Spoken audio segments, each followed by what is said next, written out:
Isabella Ricci thought she knew betrayal, until she found her boyfriend tangled in silk sheets with her own sister, their moans echoing through a mansion that suddenly felt like a tomb. Running blind through marble corridors, she crashed into the wrong room and collided with the wrong man, a mafia boss twice her age who saw straight through her shattered heart. What happened next would ignite a scandal that would burn down everything she thought she knew about love, power, and the dangerous space between right and wrong. If you're ready for a story about forbidden desire and second chances, stay with me until the end. Hit that like button and drop a comment with your city so I can see how far this story travels. Isabella Ricci had always believed in signs. The way rain fell harder before a storm passed. How coffee tasted bitter right before you added the perfect amount of sugar. Small reassurances that chaos eventually sorted itself into something manageable. She stopped believing in signs the night she walked into Adrian Vale's bedroom and found him buried between her sister's thighs. The palazzo was obscene in its beauty. All vaulted ceilings and Renaissance frescoes, the kind of old Milan wealth that didn't need to announce itself. Adrian had texted her to meet him there, said his father was hosting some academic gala, and they could slip away upstairs. She'd worn the black dress he liked, the one that made her feel sophisticated instead of small-town ordinary. The door had been cracked open, just enough. She heard Sophia first, her sister's voice, breathy and high, saying Adrian's name like a prayer. Isabella's hand froze on the doorframe, her body understanding before her mind caught up. The dress suddenly felt cheap, her heels too loud against marble that had witnessed centuries of better tragedies. She should have left, should have turned around and walked down those sweeping stairs with whatever dignity she had left. Instead, she pushed the door wider. They didn't notice her immediately. Adrian's back was to the door, his expensive shirt crumpled on the floor beside Sophia's red heels, the ones Isabella had helped her pick out last month. The sheets were silver silk, the kind that probably cost more than Isabella's tuition. Her sister's dark hair spilled across pillows monogrammed with a V she didn't recognize. Adrian. Isabella's voice came out steady. Too steady. Like she was asking him to pass the salt instead of explain why he was fucking her sister. He jerked upright, and Sophia's eyes went wide, but neither of them scrambled for covers. They just froze, caught, and for a moment the three of them existed in this horrible tableau, art for no one. Bella, this isn't... Adrian started, and the nickname made her stomach twist. Don't! She held up a hand, her fingers were shaking. Don't you dare tell me this isn't what it looks like. Sophia sat up, and she had the audacity to look annoyed. Not ashamed, not apologetic, annoyed. Oh, come on, Isabella. You had to know this was coming. Had to know? The laugh that escaped Isabella's throat sounded manic even to her own ears. Had to know my boyfriend and my sister were... what? Destined for each other? Is that the story you're going with? You're so dramatic. Sophia reached for the sheet now, pulling it across her chest like modesty mattered at this point. Adrian and I have chemistry. Real chemistry. Not whatever polite thing you two were doing. Adrian had the decency to wince. Sophia, that's not... No, let her talk. Isabella crossed her arms, nails digging into her biceps hard enough to hurt. I want to hear this. How long? Does it matter? Sophia asked. How long? 3 months. Adrian said it quietly, like that made it better. 3 months. Isabella counted backward. 3 months ago, they'd all gone to Lake Como together. She'd taken photos of Adrian and Sophia at sunset, thought they looked good together in that wholesome, sibling-adjacent way. 3 months ago, she'd still believed her sister loved her more than she loved taking things that didn't belong to her. Get out, Isabella. Sophia's voice had gone hard. You're embarrassing yourself. That was the moment something in Isabella's chest cracked clean through. Not her heart. That would come later. This was deeper. The part of her that had spent 23 years trying to be good enough, small enough, grateful enough for whatever scraps of affection her family tossed her way. She didn't say anything else, didn't scream or cry or throw things, though the antique vase near the door would have made a satisfying crash. She just turned and walked out, her heels clicking against marble in a rhythm that sounded like stupid, stupid, stupid. The hallway stretched endlessly in both directions, all dark wood and oil paintings of stern-faced men who'd probably done worse than cheat. Isabella went left because right led back to the gala, and she couldn't face the crowd. Couldn't paste on a smile and pretend her life hadn't just detonated. She passed door after door, all closed, all silent. The palazzo was a maze designed to make people feel small, and it was working. Her vision blurred, tears finally coming now that no one was watching, and she nearly tripped on a runner rug that probably cost more than her car. A door appeared on her right, slightly ajar, light spilling into the hallway. She needed somewhere to fall apart. Just 5 minutes to cry and scream and break down before she figured out how to leave this place and never come back. Isabella pushed the door open and stumbled inside. The room was a study, all leather and mahogany and floor-to-ceiling books. A fire crackled in the hearth even though it was June. The kind of room that existed outside of time, where men smoked cigars and made decisions that ruined lives. She made it 3 steps before she collided with something solid. Not something, someone. Hands caught her shoulders, steadying her before she could fall. Large hands, warm through the thin fabric of her dress. Isabella looked up and up because whoever she'd run into was tall, and found herself staring at a man who looked like he'd been carved from stone in pain. He was older, 50, maybe more, with silver threading through black hair slicked back from a face that was all sharp angles and harder edges. His eyes were dark. Not brown, but something deeper, like coffee dregs left too long in the cup. A scar cut through his left eyebrow, faint but visible. He wore a black suit that fit too perfectly to be anything but custom, and he smelled like smoke and something darker she couldn't name. "I'm sorry," Isabella managed, trying to step back. His hands didn't drop immediately. "I didn't know anyone was... I'll go." "You're bleeding." She blinked. "What?" He released one shoulder to touch his own temple, mirroring a spot on her face. Isabella lifted her hand to the same place, and her fingers came away red. She must have scraped herself on the doorframe. "It's nothing," she said. Sit." It wasn't a request. He guided her toward a leather chair near the fire with a firmness that didn't allow argument. "Don't move." He disappeared through a side door and returned with a first aid kit that looked military grade. Isabella watched him set it on the desk and pull out antiseptic and gauze with the efficiency of someone who'd patched up wounds before, probably worse wounds than this.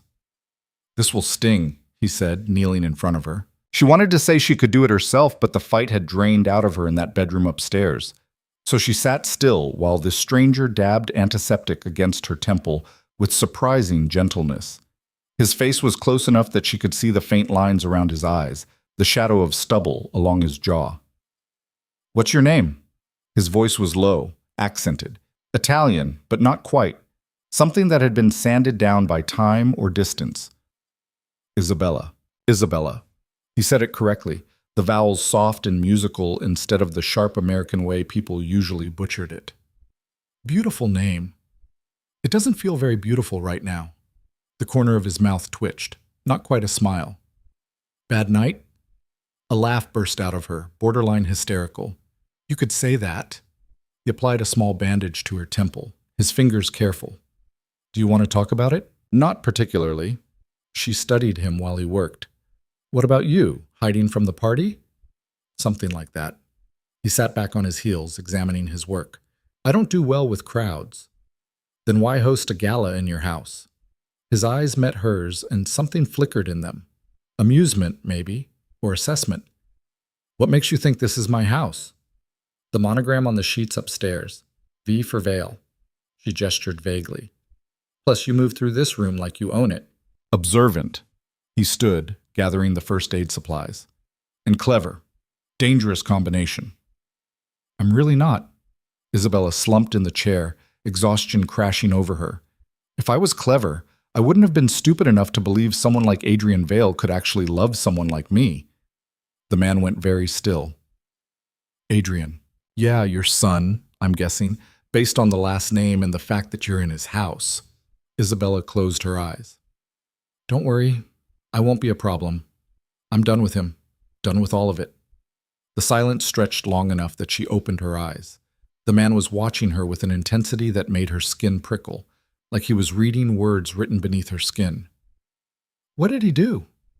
The question came out quiet, but there was something dangerous underneath it. Isabella laughed again, but this time it hurt coming out. Found him in bed with my sister. Apparently they've been fucking for 3 months. She told me I was embarrassing myself by being upset about it.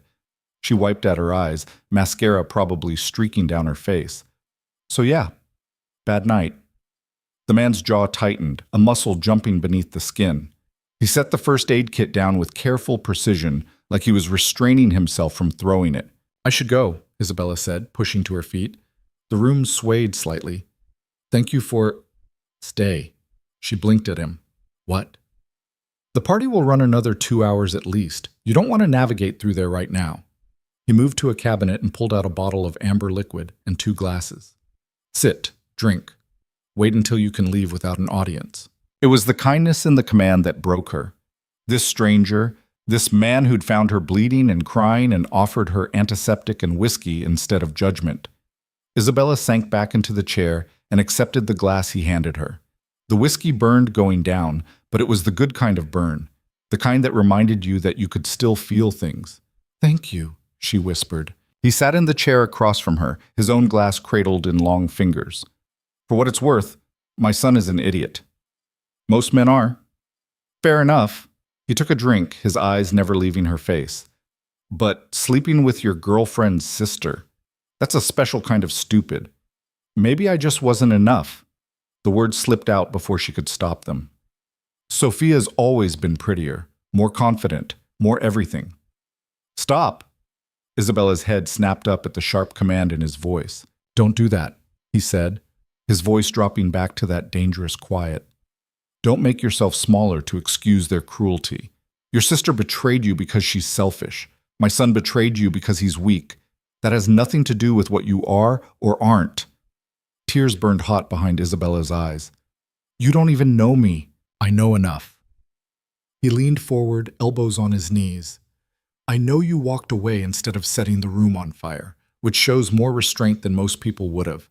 I know you're sitting here crying in a stranger's study instead of making a scene downstairs, which means you have pride. And I know you're still trying to find reasons to blame yourself instead of them, which means you're kind. His eyes held hers. Kindness is rarer than beauty, Isabella. Don't waste it on people who don't deserve it. Something shifted in her chest, sharp and sudden.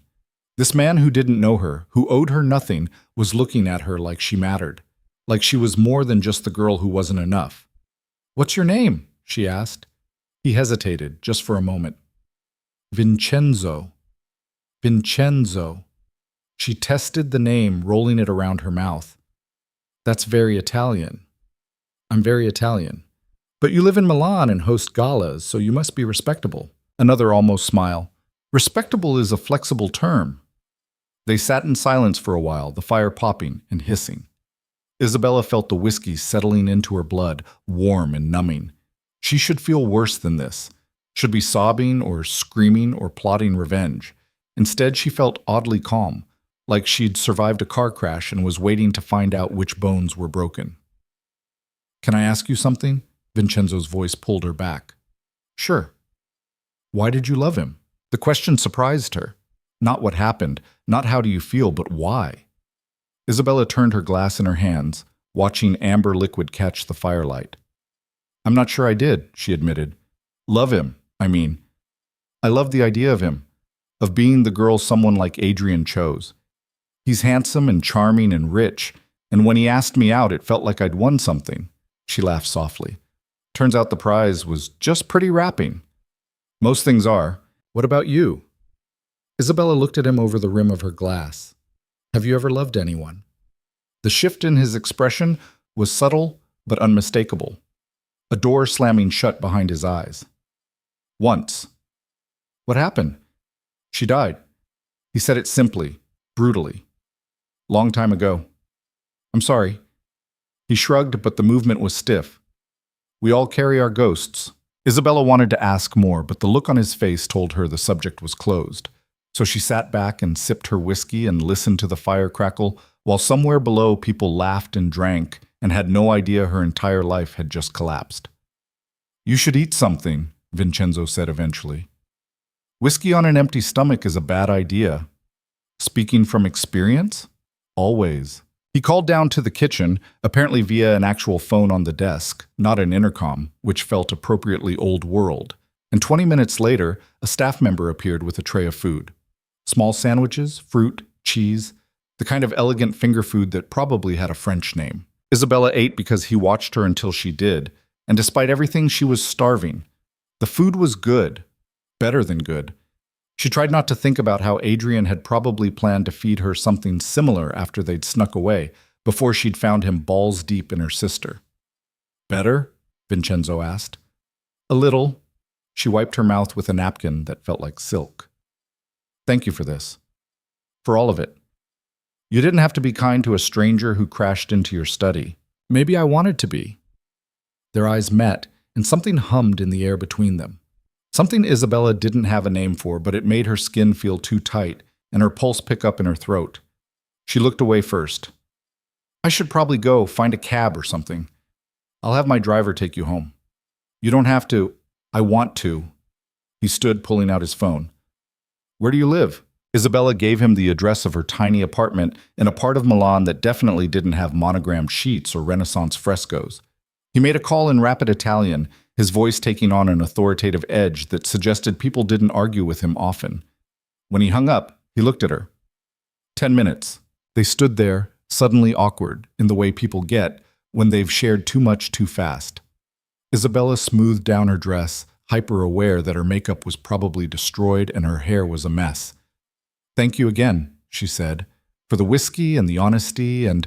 Isabella. The way he said her name stopped her. You're going to be fine. Better than fine. This feels like the end of the world, but it's not. Trust me. How do you know?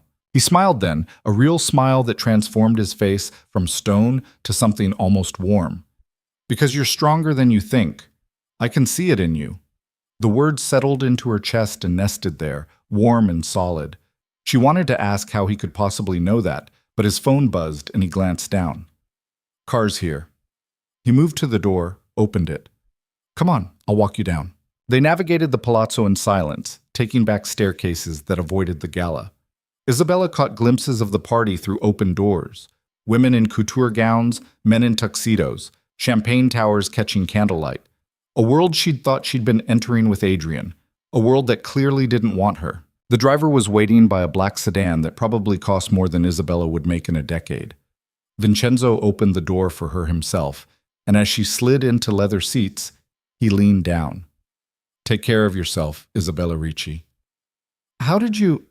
But he'd already closed the door, and the driver was pulling away, and Isabella was watching Vincenzo Moreau, she'd heard the staff member call him that, disappear in the rear-view mirror. She made it home, climbed 3 flights of stairs to her cramped apartment, and locked the door behind her. Only then did she let herself cry. Really cry.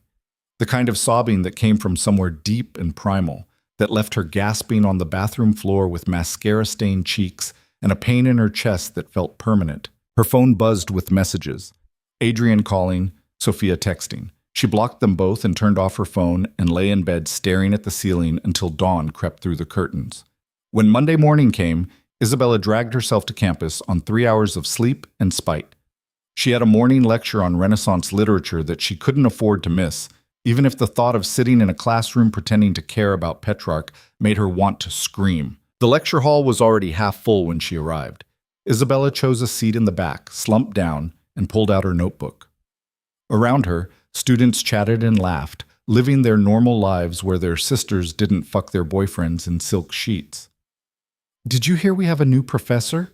The girl next to Isabella whispered to her friend. Apparently, Professor Bianchi had a heart attack. This guy's taking over for the semester. Is he hot? I don't know, but he's supposed to be really smart. Published like 3 books or something. Isabella tuned them out and stared at her blank notebook.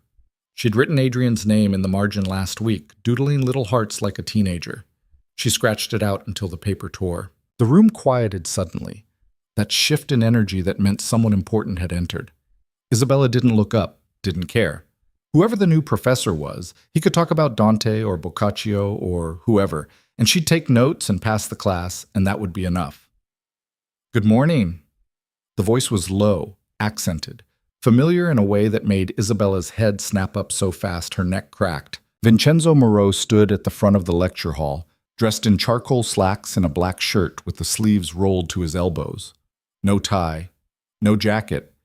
He looked like a professor, the way a wolf looked like a dog, technically accurate but missing something vital. His eyes scanned the room and landed on her. For a moment, everything stopped.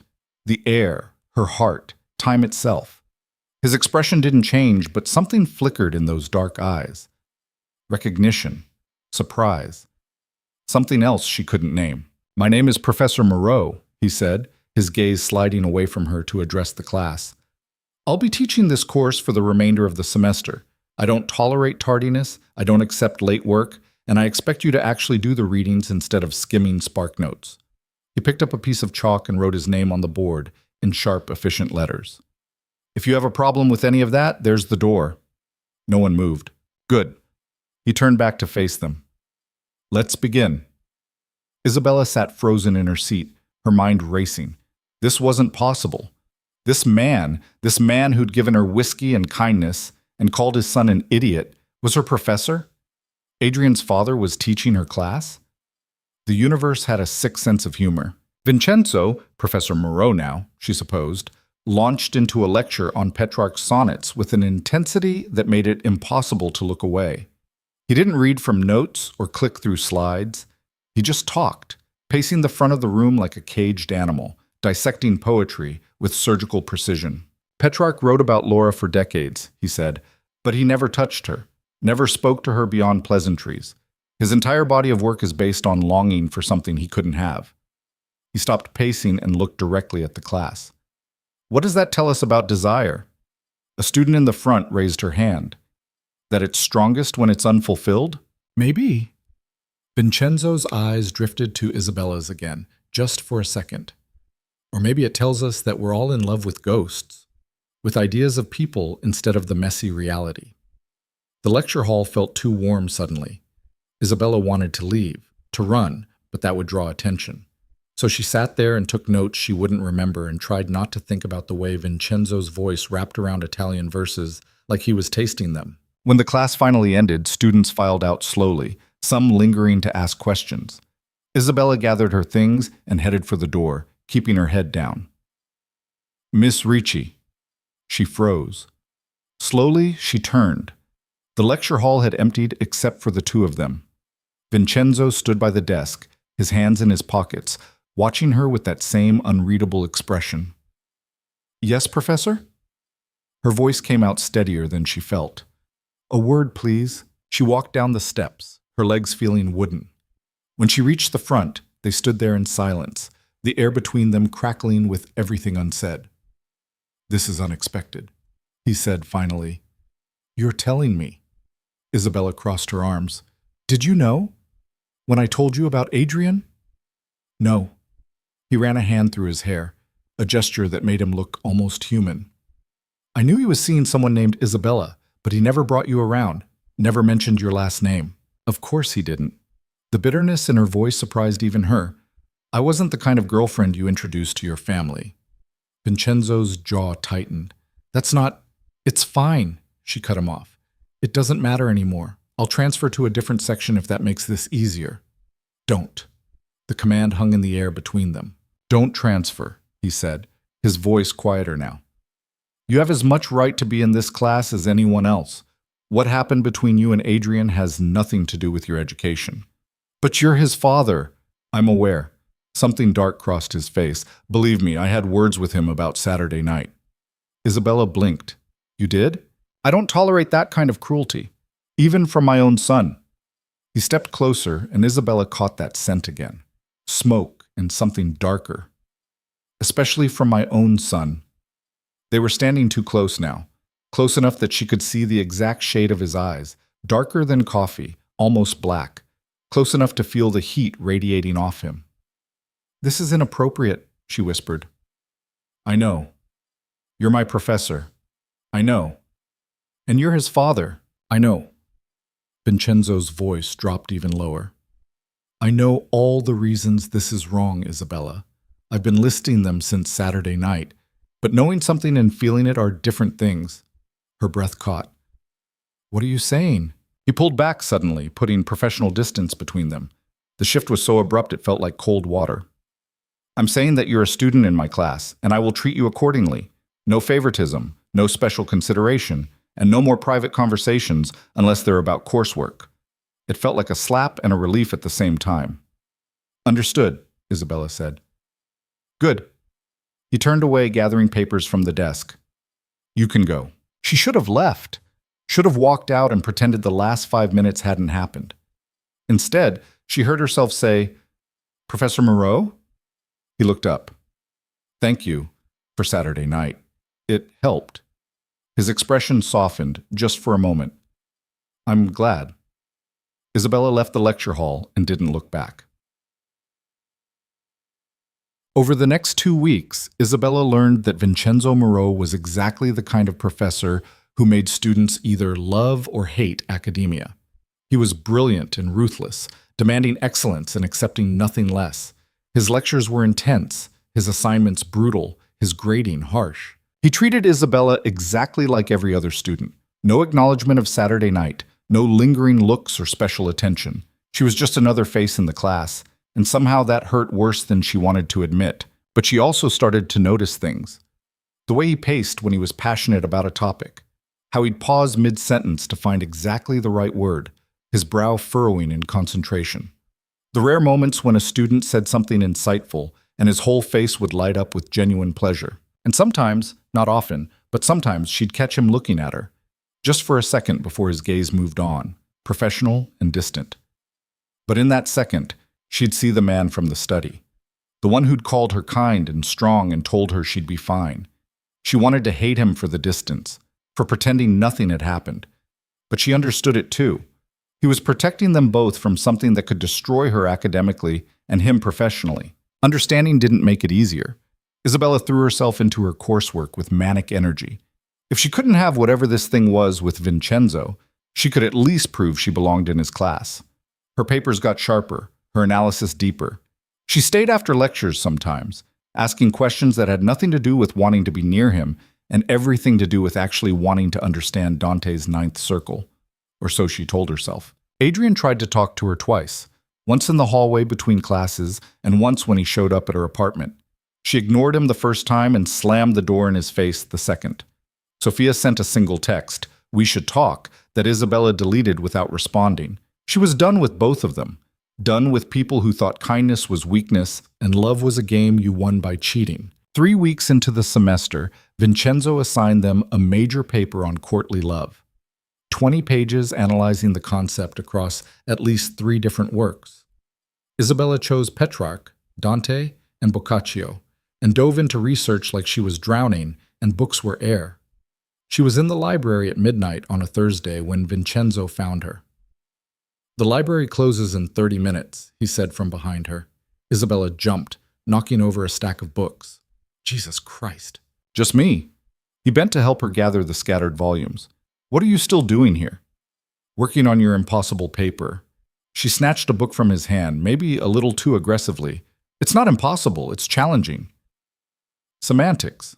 He smiled slightly, setting the last book on her table. How's it going? Terrible. I can't figure out if Boccaccio is celebrating courtly love or mocking it, and it's making me insane. Both. Vincenzo pulled out the chair across from her and sat, which he definitely shouldn't be doing. He's doing both. That's the point. Isabella stared at him. You can't just sit here and help me. That's favoritism. I'm not helping you. I'm having a conversation about literature with a student who asked a legitimate question. If you happen to be working on a paper at the time, that's coincidental. That's bullshit. Completely. His eyes glinted with something that might have been amusement. But I'm doing it anyway. They spent the next 20 minutes discussing Boccaccio's Decameron, and Isabella felt something in her chest unwind. This was what she'd been missing. Not the professor or the man from the study, but this. Someone who saw her mind as something worth engaging with, who challenged her to think deeper and harder and better. When the librarian announced closing time, they walked out together into a warm Milan night. Thank you, Isabella said. That actually helped. You would have figured it out yourself. Maybe, but it would have taken longer and involved more cursing. He laughed, a real laugh that made him look years younger. I've heard some of your muttering in class. Your vocabulary is impressive. I learned from the best. My nonna could curse in 4 languages. They reached the library steps, and suddenly the night felt heavy with possibility. The campus was empty, just pools of lamplight and shadows. Vincenzo should say goodnight and walk to the faculty lot. Isabella should head to the student parking. They should go their separate ways like the professor and student they were. Neither of them moved. Isabella, he started. Don't. She held up a hand. Whatever you're about to say, don't. I know all the reasons we can't. I've listed them too.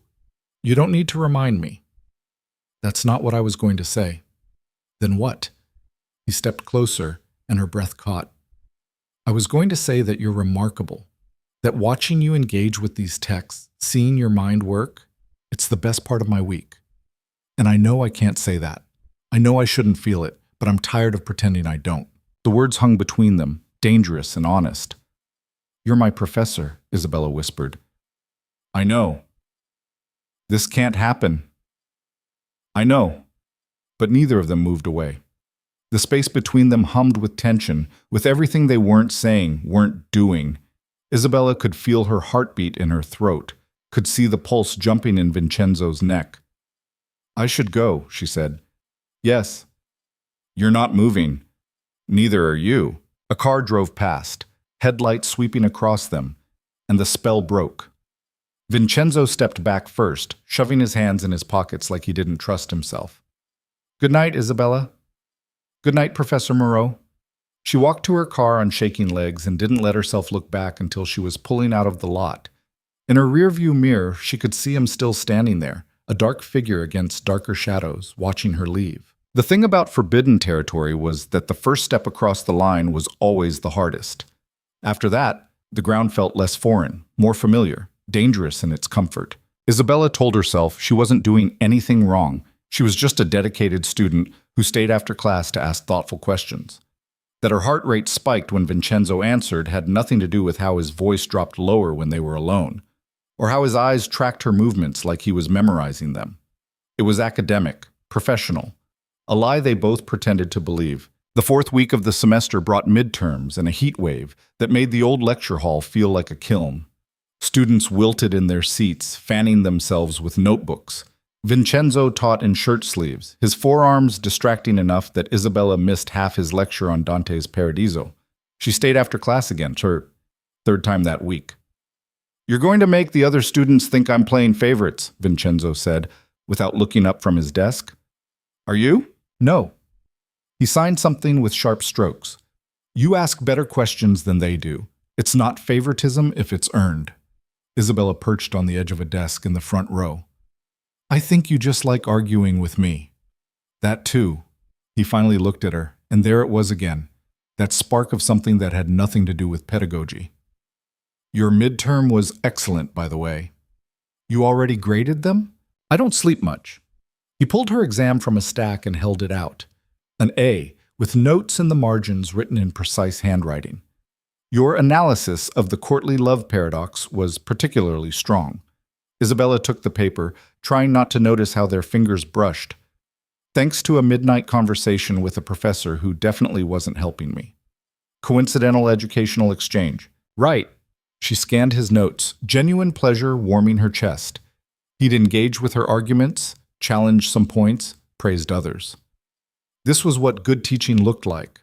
Someone who cared enough to actually read instead of skim. Question for you, Vincenzo said, leaning back in his chair. Your thesis about desire requiring distance, do you actually believe that, or was it just a strong academic argument? The shift to something more personal made her pulse jump. I think it's complicated. Distance creates longing, but it also creates fantasy. You end up in love with an idea instead of a person. And which is stronger, the idea or the reality? The reality, if you're brave enough to face it. His eyes darkened. And if facing it destroys everything? They weren't talking about Petrarch anymore. Isabella knew it. Vincenzo knew it. The air between them felt charged, electric, with everything they kept not saying. Then maybe it wasn't as strong as you thought, she said quietly. The door banged open and they both jerked apart, though they hadn't been physically close, as a janitor wheeled in a trash cart. The spell broke. Vincenzo stood abruptly, gathering his papers. "I have office hours," he said, his voice clipped back to professional. "Was there anything else you needed, Miss Ricci?" The dismissal stung, but she understood it. "No, Professor. Thank you for the feedback." She left before he could see her face, before the wanting became too obvious to ignore. That weekend, Isabella made the mistake of going to her favorite cafe near campus. She was deep into reading Ariosto when someone slid into the seat across from her. "Adrian, don't," she said without looking up. "Whatever you're about to say, I don't want to hear it. 5 minutes, that's all I'm asking." Isabella finally lifted her eyes. He looked rough, hair disheveled, dark circles under his eyes. "Good. You have 2. Talk fast." "I'm sorry." He reached across the table like he might take her hand. She pulled back. "Bella, I'm so fucking sorry. It was a mistake. A stupid, terrible mistake. 3 months isn't a mistake. It's a choice you made 90 times. Sophia threw herself at me. She was always... Don't you dare blame her." Isabella's voice went cold. "She's terrible, but you're worse. She didn't owe me loyalty. You did." Adrian's jaw tightened. "You're right. I fucked up. But we were good together, Bella. We can be good again." "We were never good. I just didn't know it yet." She closed her book. "You made me feel small, like I should be grateful you chose me. Like I was lucky to be with someone so far out of my league." She leaned forward. "But you know what I've learned? I was never out of my league. You were out of mine. This is about my father, isn't it?" Adrian's expression shifted, something ugly crossing his face.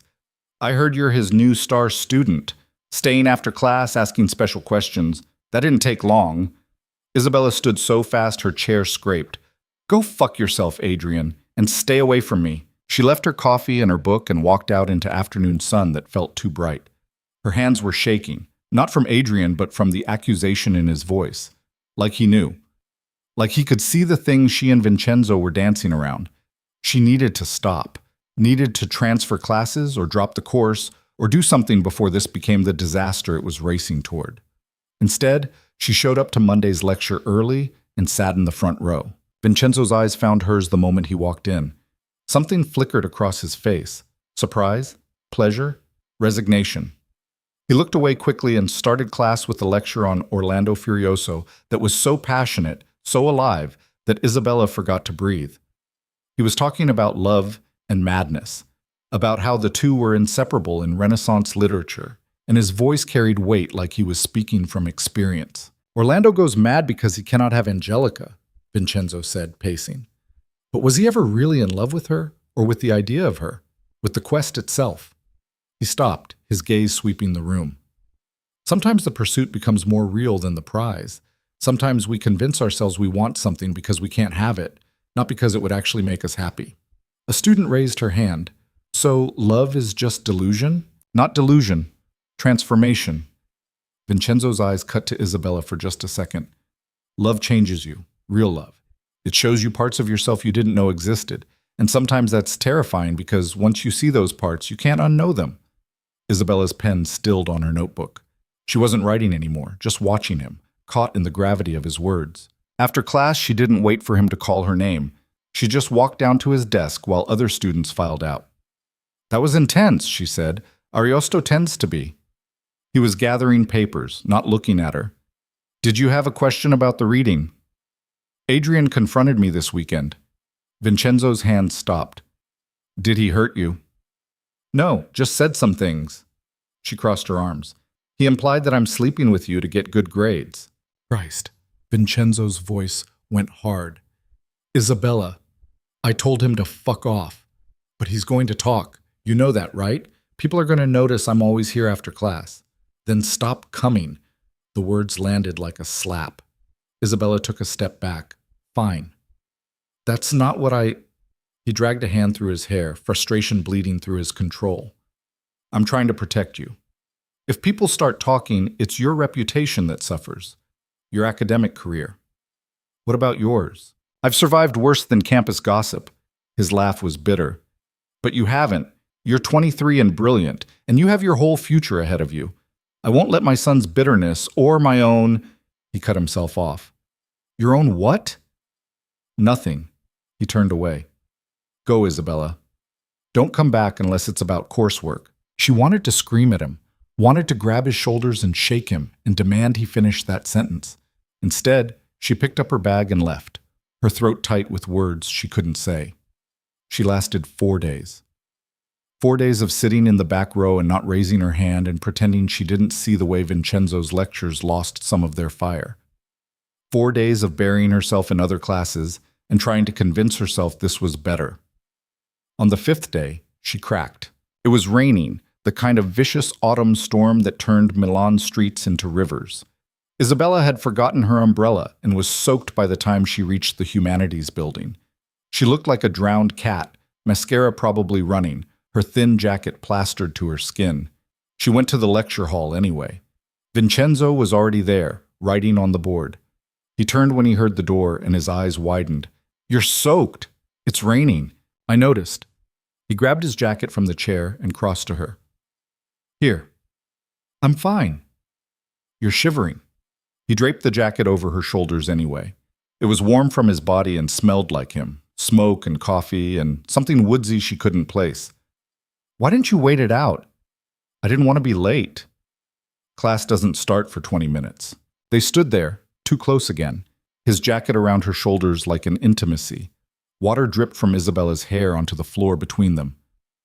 I can't stay away, she whispered. I tried. I can't.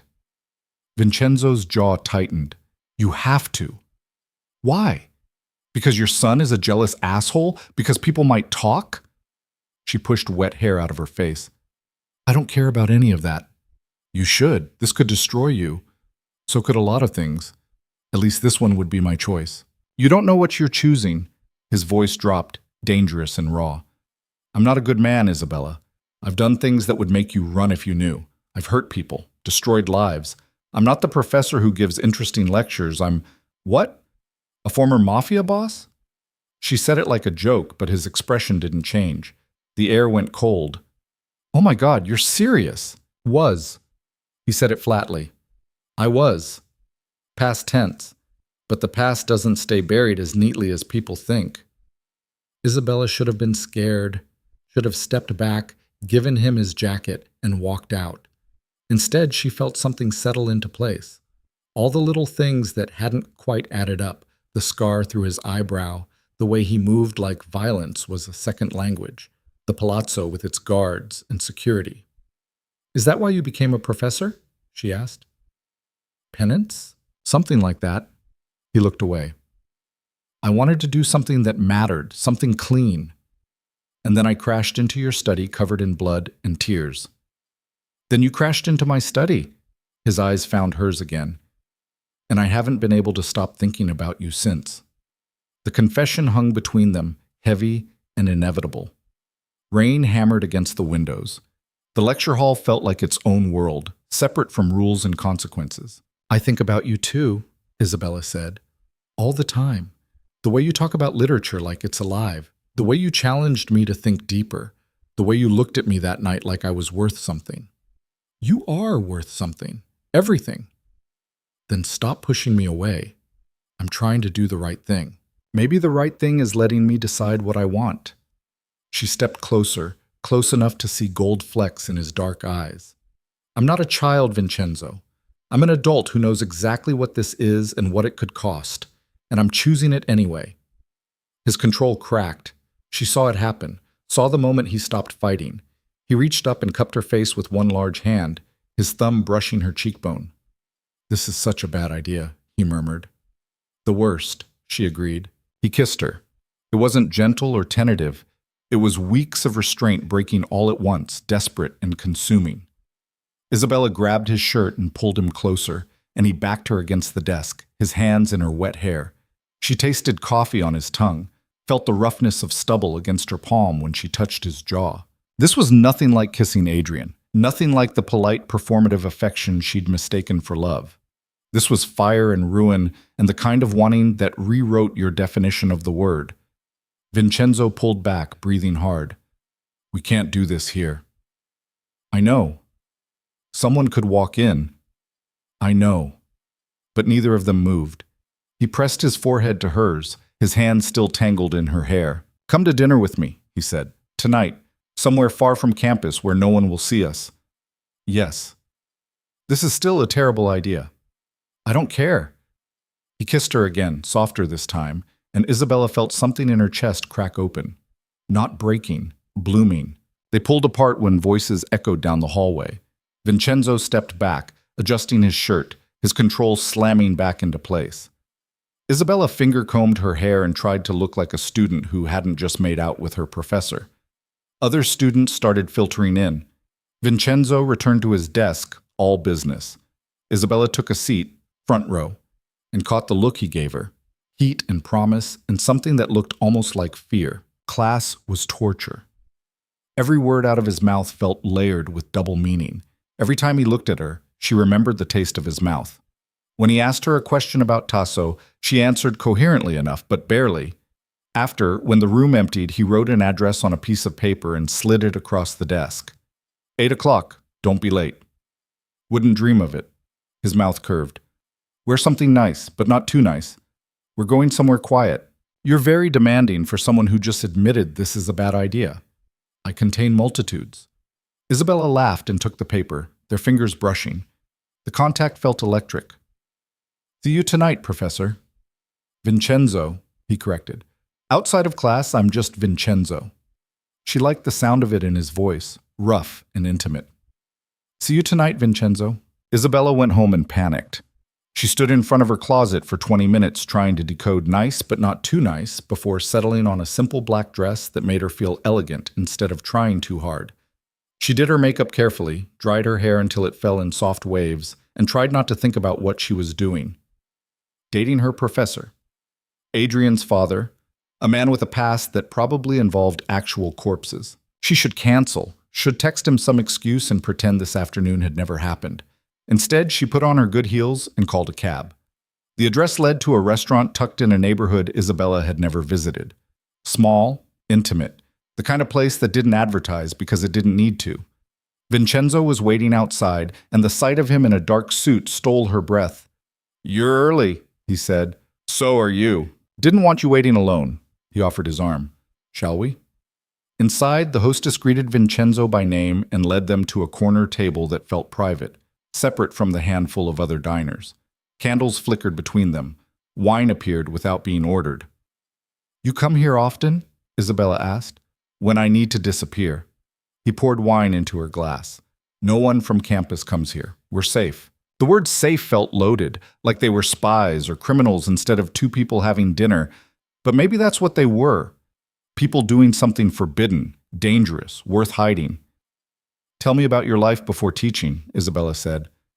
The parts you can tell me anyway. Vincenzo took a drink, considering.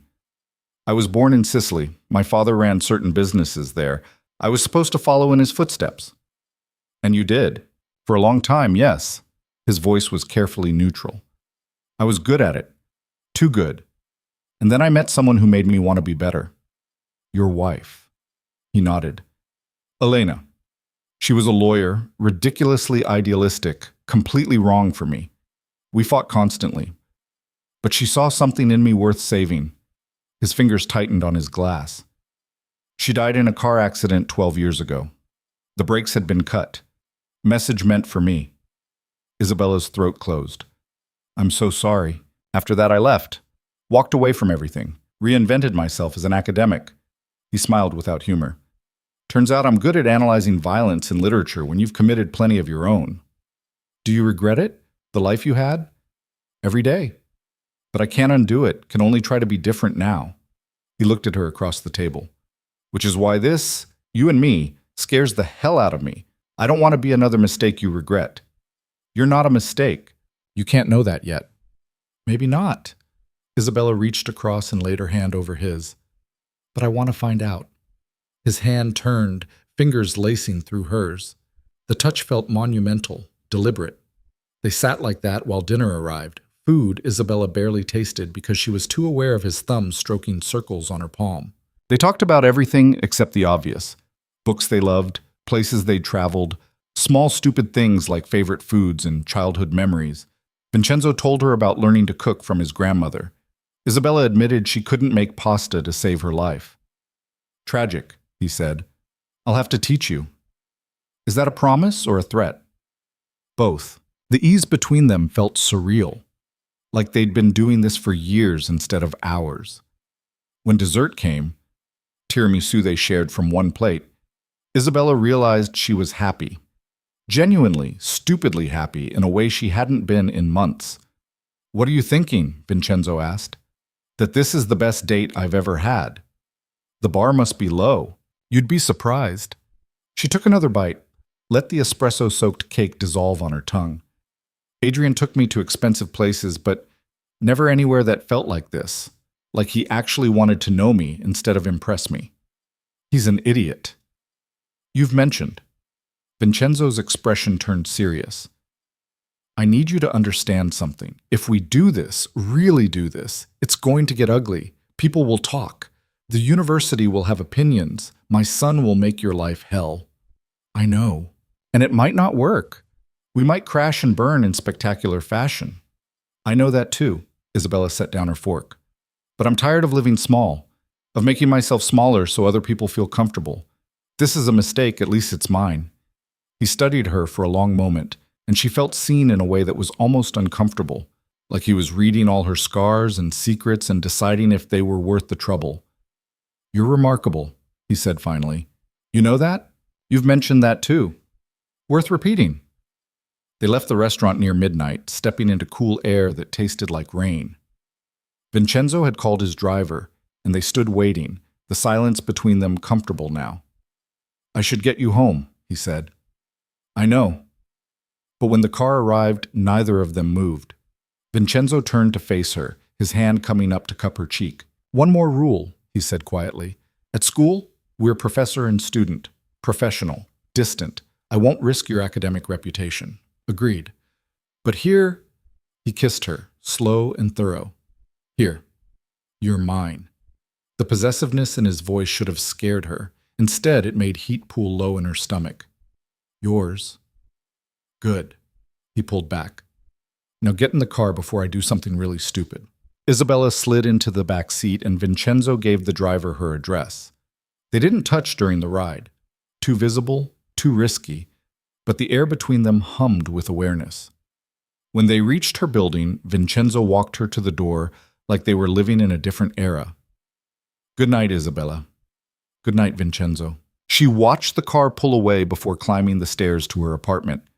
Inside, she leaned against the door and let herself smile. Really smile, the kind that hurt her cheeks. This was insane, dangerous, probably doomed from the start. She couldn't wait to do it again.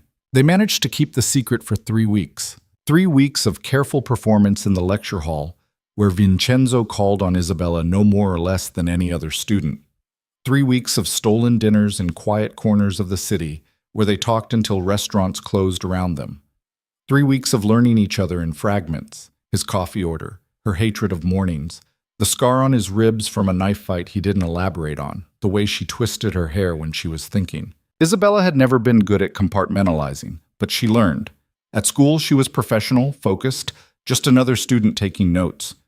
Outside those walls, she was someone different, someone who laughed at Vincenzo's dry observations about academic politics, who argued with him about Machiavelli over wine, who felt her stomach flip every time his hand found the small of her back. The double life should have felt exhausting. Instead, it felt electric. But secrets in universities had a half-life, and theirs was running out. It started with small things. A classmate named Marco asking why Isabella always packed up her things so slowly after lectures. Another student, Christina, commenting that Professor Moreau seemed to light up when Isabella participated in discussions. Little observations that meant nothing individually, but formed a pattern if you looked close enough. Isabella tried to be more careful, left class in the middle of the pack, raised her hand less, sat in different seats, but Vincenzo's eyes still found hers across the lecture hall in unguarded moments, and those moments were enough. The real problem was Luca Ferraro.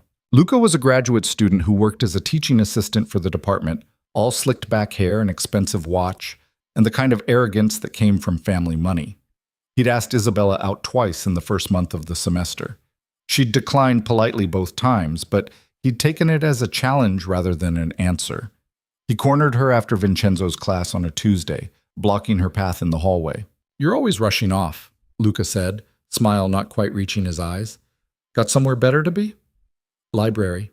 Isabella shifted her bag. "Excuse me. What's the hurry? I thought we could grab coffee. Talk about your paper on Castiglione. I'm grading for Professor Moreau, you know. Might give you some insights." The implication was clear enough to make her skin crawl. "I'll pass." "Come on, Isabella. One coffee." He stepped closer, invading her space. "Unless you're seeing someone." "Are you seeing someone?" "That's none of your business." "I'll take that as a yes."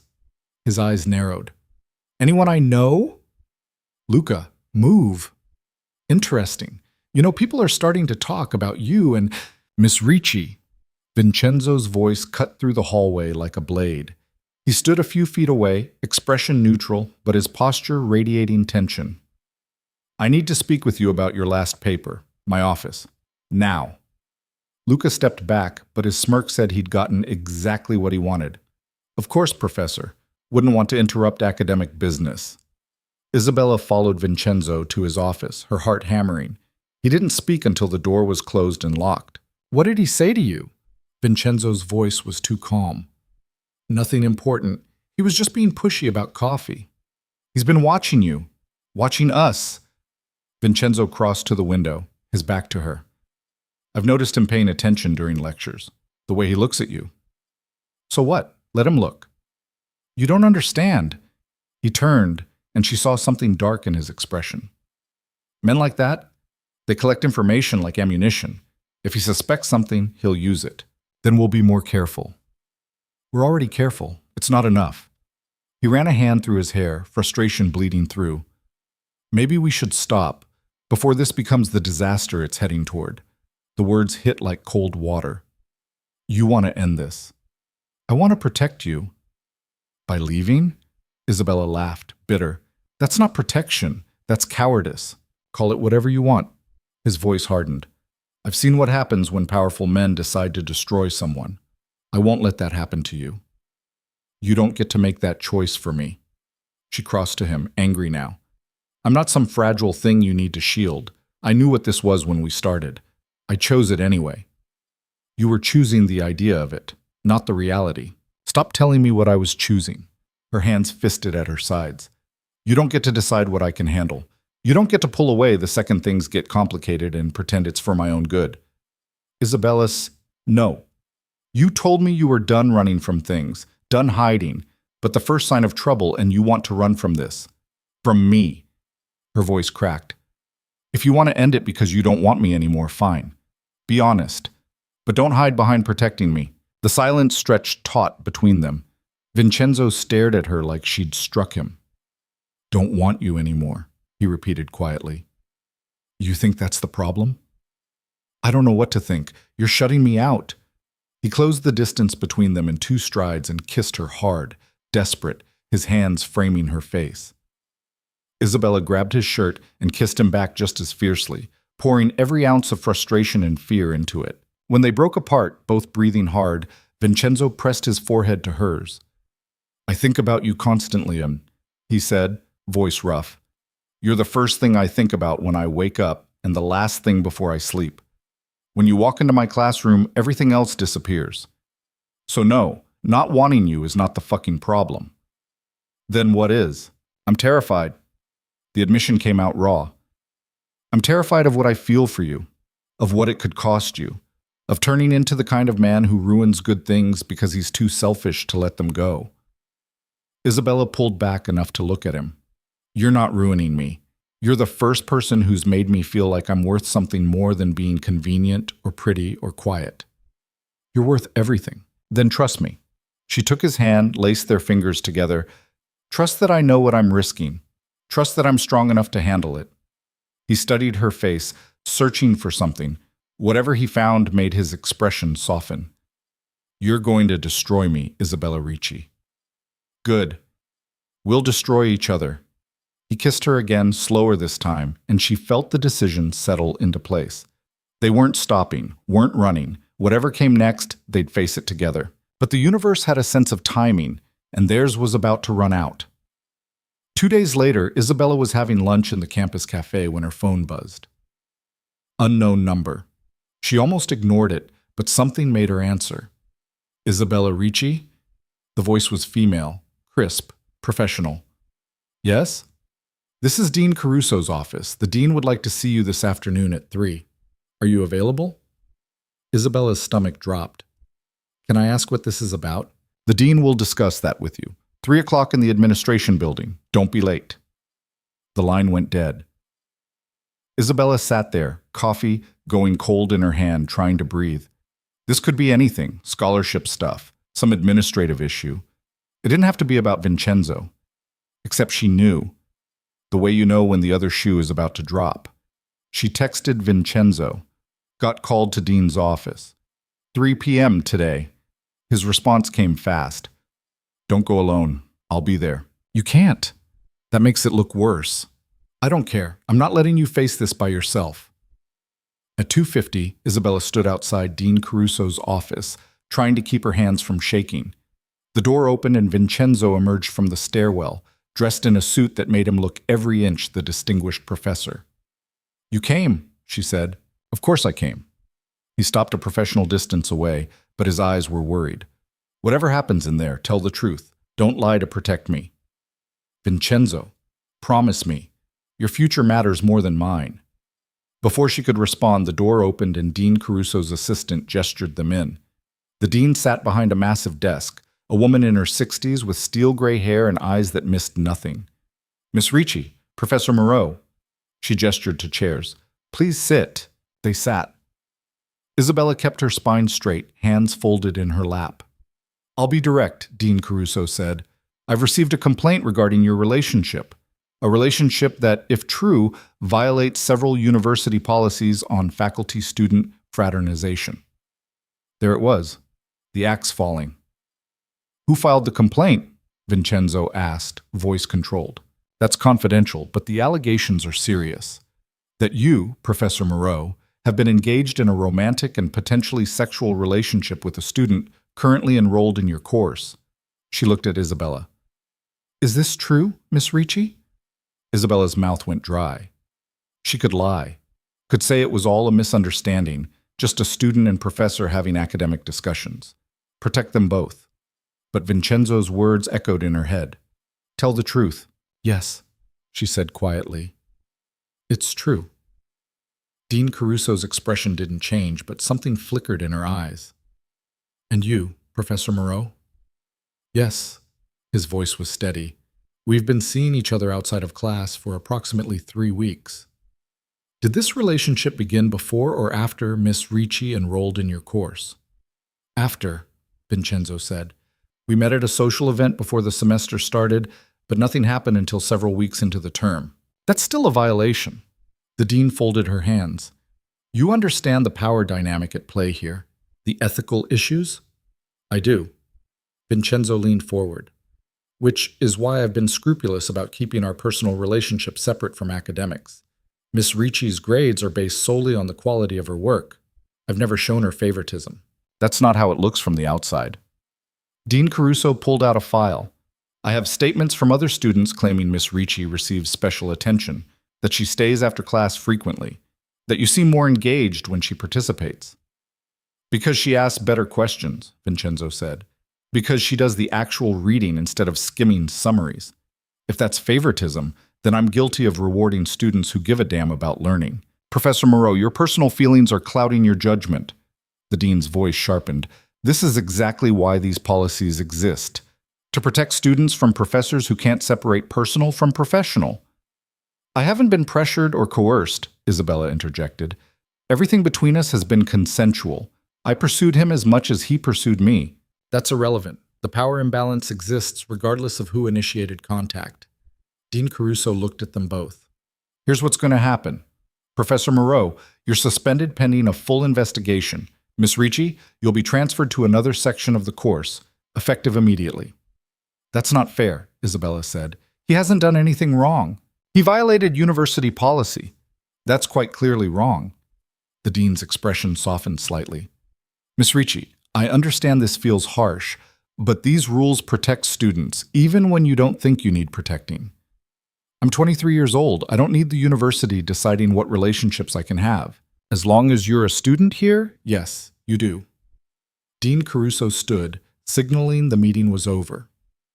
Professor Moreau, you'll hear from the Ethics Committee within the week. Miss Ricci, my assistant will provide you with your new class assignment. This meeting is concluded. They walked out into the hallway in silence. Isabella's legs felt wooden, her mind racing. Vincenzo's face was carefully blank, but she could see the tension in his jaw. This is bad, she said once they were outside. Yes. They're going to fire you. Probably. He pulled out his phone, scrolled through something. It's fine. I have money saved. Other options. It's not fine. This is your career. And you're more important.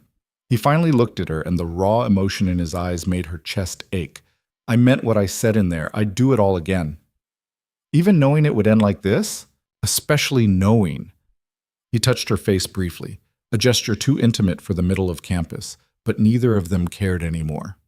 Go to your new class. Do your work. Graduate with honors. Show them you're more than this scandal. What about you? I'll handle the committee. Tell them whatever they want to hear. His smile was tired. I've talked my way out of worse situations. Vincenzo, go, Isabella, before someone sees us and makes this worse. She wanted to argue, wanted to grab him, and refused to let go. Instead, she nodded and walked away, feeling his eyes on her back until she turned the corner. The new class was a nightmare. Different professor, different students, all of them whispering the moment she walked in. The gossip had spread faster than wildfire. The students sleeping with Professor Moreau, the scandal that rocked the humanities department. Isabella held her head high and took notes and pretended she didn't hear them. But after class, when Christina cornered her in the bathroom, she couldn't escape. Is it true? Christina asked, applying lipstick in the mirror. You and Professor Moreau?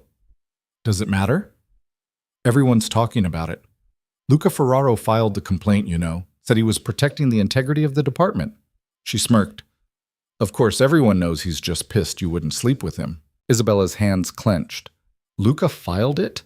Yeah, acting all righteous about it too, like he gives a shit about ethics. Christina capped her lipstick. For what it's worth, I don't think you did anything wrong. Professor Moreau's hot. If he wanted to take me to dinner, I wouldn't say no. It wasn't like that. Sure. Christina headed for the door, then paused. Just so you know, Adrian's been talking too, telling anyone who'll listen that you were probably fucking his dad the whole time you were together. Real classy. She left Isabella alone in the bathroom, staring at her reflection. Her face looked pale, dark circles under her eyes. 3 weeks ago, she'd been invisible. Now she was the center of the worst kind of attention. Her phone buzzed. Vincenzo. Are you okay? She typed back. No, but I will be. His response came immediately. Come to my place tonight. We need to talk. The address he sent was in a part of Milan she'd never visited. All historic buildings and cobblestone streets. Isabella took 2 trains to get there, hyper-aware of every person who might recognize her. When she finally reached the building, a converted warehouse with industrial windows, she felt wrung out. Vincenzo buzzed her up without asking who it was. His apartment was on the top floor, all exposed brick and dark wood and floor-to-ceiling bookshelves. It looked exactly like him, elegant but not showy, lived in but organized. He met her at the door, still in his dress shirt but with the sleeves rolled up, tie discarded somewhere. Hey. Hey. Isabella stepped inside and he closed the door behind her. Nice place. It serves its purpose. He guided her to the couch, poured 2 glasses of wine without asking if she wanted any. How was the new class? Awful. Everyone staring, whispering. She took the wine, drank half of it. Christina told me Luca filed the complaint, and that Adrian's been spreading rumors that we were together while he and I were dating. Vincenzo's expression went cold. I'll handle Adrian. Don't, that'll just make it worse. He doesn't get to slander you. He gets to do whatever he wants because I don't care what he thinks. She set down the glass. But Luca filing the complaint, that's calculated. He wanted to hurt us. He wanted to hurt you, Yeats, Vincenzo corrected. I'm just collateral damage. You're going to lose your job. Then I'll find another one. Teach somewhere else. Write the book I've been putting off. He took her hand. This isn't the end of the world, Isabella. Feels like it. I know. He pulled her closer until she was tucked against his side. But we've survived worse. You survived your sister's betrayal. I survived leaving everything I knew. We'll survive this too.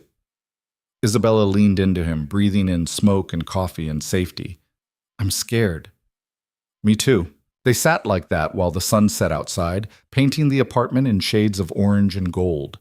Eventually, Vincenzo ordered food from somewhere that delivered actual edible pasta, and they ate on the couch talking about nothing important, books they wanted to read, places they'd never been, small dreams that felt achievable. Tell me something true, Isabella said when the plates were empty and the wine bottle was down to dregs. What do you want to know? The worst thing you ever did when you were before.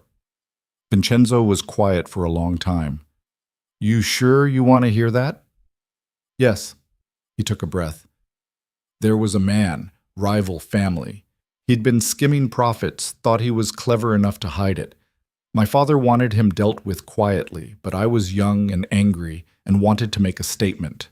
His voice went flat. I made it, publicly, brutally. Sent a message that anyone who crossed us would end up the same way. Did it work? For a while? Until Elena told me I was becoming a monster, that the man I'd killed had a family, kids. He stared at his hands. She made me see what I'd become, what I was choosing to be. And you changed. I tried, still trying every day.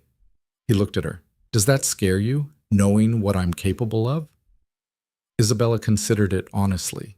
It should, but it doesn't, because that's not who you are now. How can you be sure? Because you spent weeks pushing me away to protect me.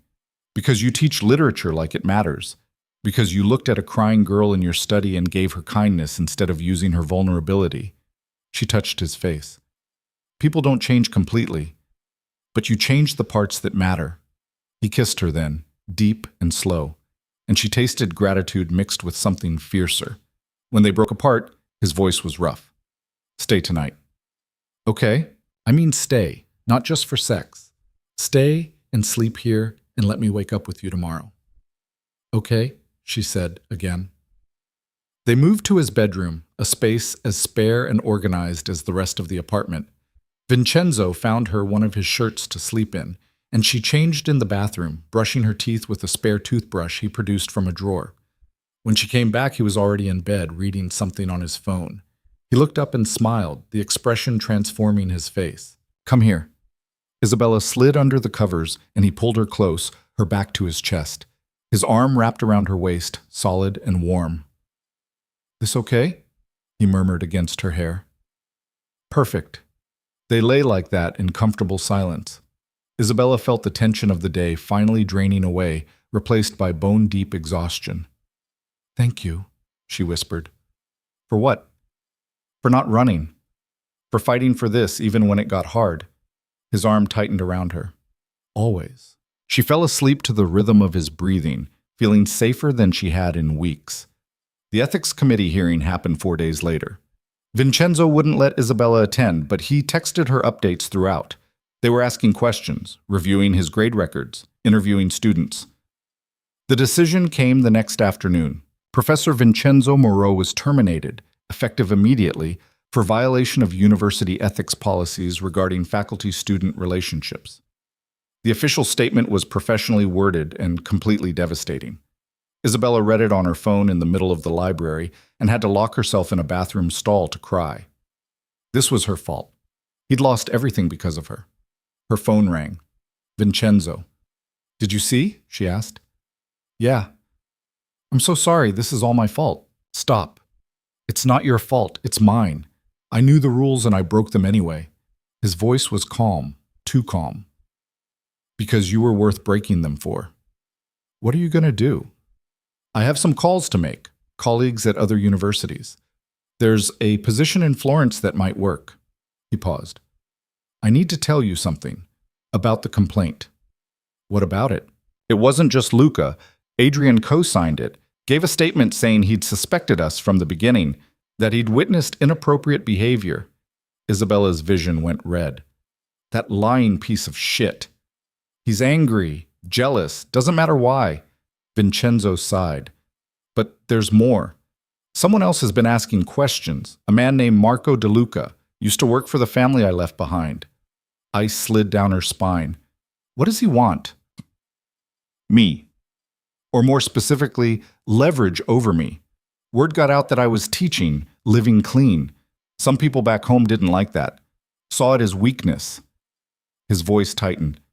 He's been following you, Isabella, taking pictures, building a file. Why? To remind me what I left behind, to show me they can still reach the things I care about. The implication hung heavy. They're threatening me to get to you. I won't let them touch you. How do you stop people like that? The silence stretched long enough to terrify her. When Vincenzo finally spoke, his voice was different, harder. I handle it the way I used to. Vincenzo, no. You can't go back to that life. I don't have a choice, not if it means keeping you safe. There's always a choice. Her hands shook. Don't do this. Don't become that person again because of me. Then what do you suggest?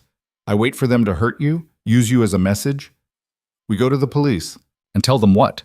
That my former criminal associates are taking pictures? That's not illegal. And by the time they do something worth arresting, it'll be too late. His frustration bled through. I know these people, Isabella. I know how they think. The only language they understand is force. Then we leave. Both of us. Go somewhere they can't find us. They'll always find us. That's how this works. Isabella closed her eyes, tears hot on her cheeks. Everything was falling apart. The scandal, his job, and now actual danger creeping in from a past he'd tried to bury. I love you, she said suddenly. The words surprised her, but they felt true. Inevitable. Vincenzo went quiet. When he spoke again, his voice was rough with emotion. What? I love you. I know it's fast and probably stupid and terrible timing, but I do. And I'm not letting you throw away everything you've built because of me. Isabella, we'll figure this out. Together. But you don't get to sacrifice yourself and pretend it's noble. You don't get to become a monster again just to keep me safe. You don't understand what they're capable of. Then help me understand. Talk to me. Let me in instead of making decisions alone. She wiped her eyes. Please. The silence stretched. Then, quietly, I love you too. That's why I'm terrified. Be terrified with me. Not for me. He laughed, bitter but genuine. You're impossibly stubborn. You're impossibly protective. We're even. Come over tonight. We'll talk through options, figure out what to do next. Okay. Isabella took a shaky breath. And Vincenzo? Thank you for loving me enough to want to protect me, even if your methods are questionable. Questionable is generous. I'm feeling generous. After they hung up, Isabella sat in that bathroom stall and tried to process everything. Her professor was fired. His dangerous past was catching up. They were in love in the middle of a scandal that showed no signs of dying down. She should run, should transfer schools or drop out entirely and escape the mess. Instead, she gathered her things and headed to his apartment, ready to fight for whatever this was. Because running had never solved anything, and she was done being the girl who made herself small. The knock on Vincenzo's door came at 2 a.m, sharp and insistent enough to jolt Isabella awake. She'd been curled against him, his arm heavy across her waist, both of them finally sleeping after hours of planning and arguing and trying to find a solution that didn't involve him reverting to the man he used to be. Vincenzo was already moving, sliding out of bed with the kind of instant alertness that spoke to years of sleeping light.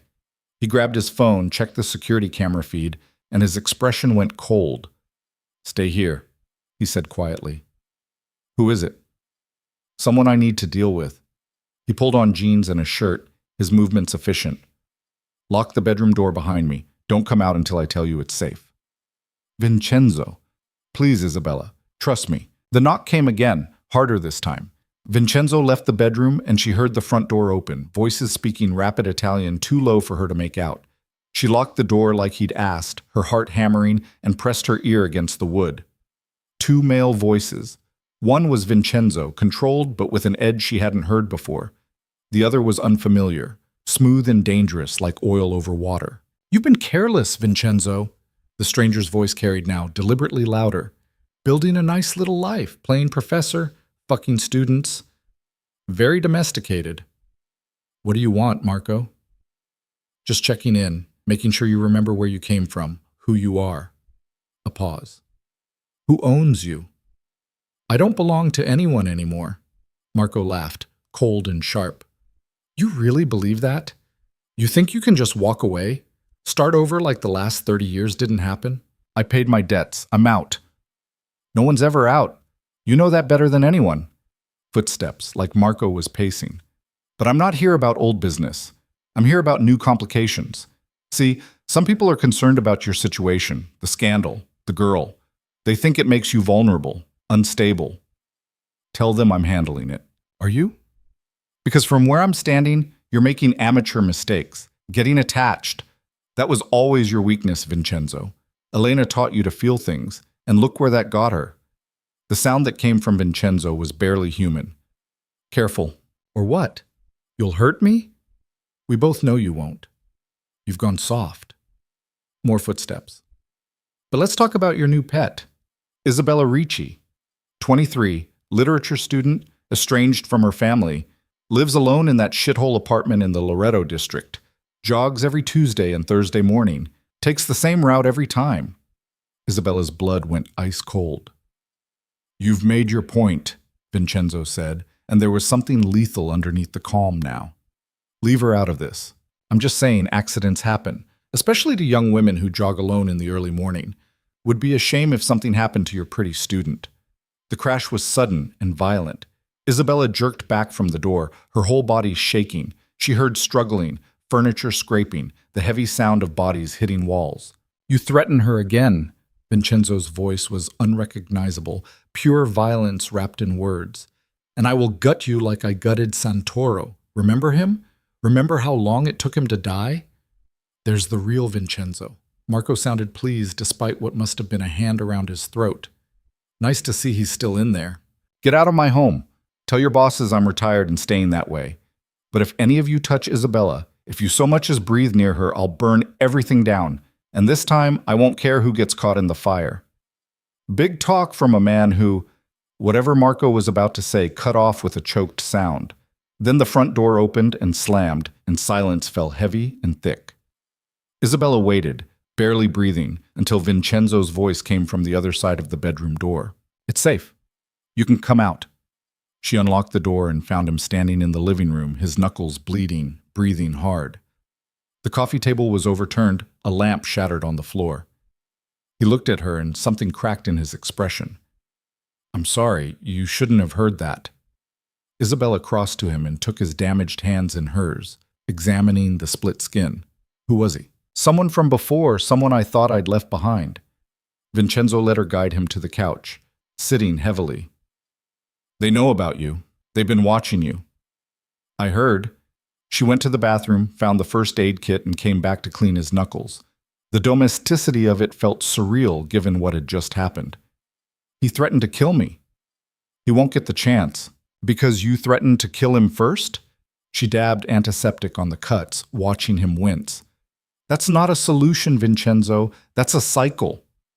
It's the only language they understand. Then teach them a new language. Isabella finished bandaging his hands and sat back. You said you left that world. Prove it. Don't let them drag you back just because they can. They threatened you, Isabella. What am I supposed to do? Ask them nicely to stop? No. But turning back into the person you were won't save me. It'll just destroy you. She took his face in her hands, forcing him to look at her. I need you to stay who you are now.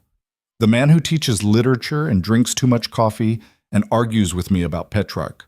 Not the man who guts people. That man is still in here. You heard him. I heard you protecting someone you love. That's different from being a monster. Vincenzo closed his eyes, leaning into her touch. I don't know how to keep you safe without becoming what I was. Then we figure it out together. But I'm not letting you sacrifice yourself for me. Isabella kissed him gently. We're smarter than them. We'll find another way.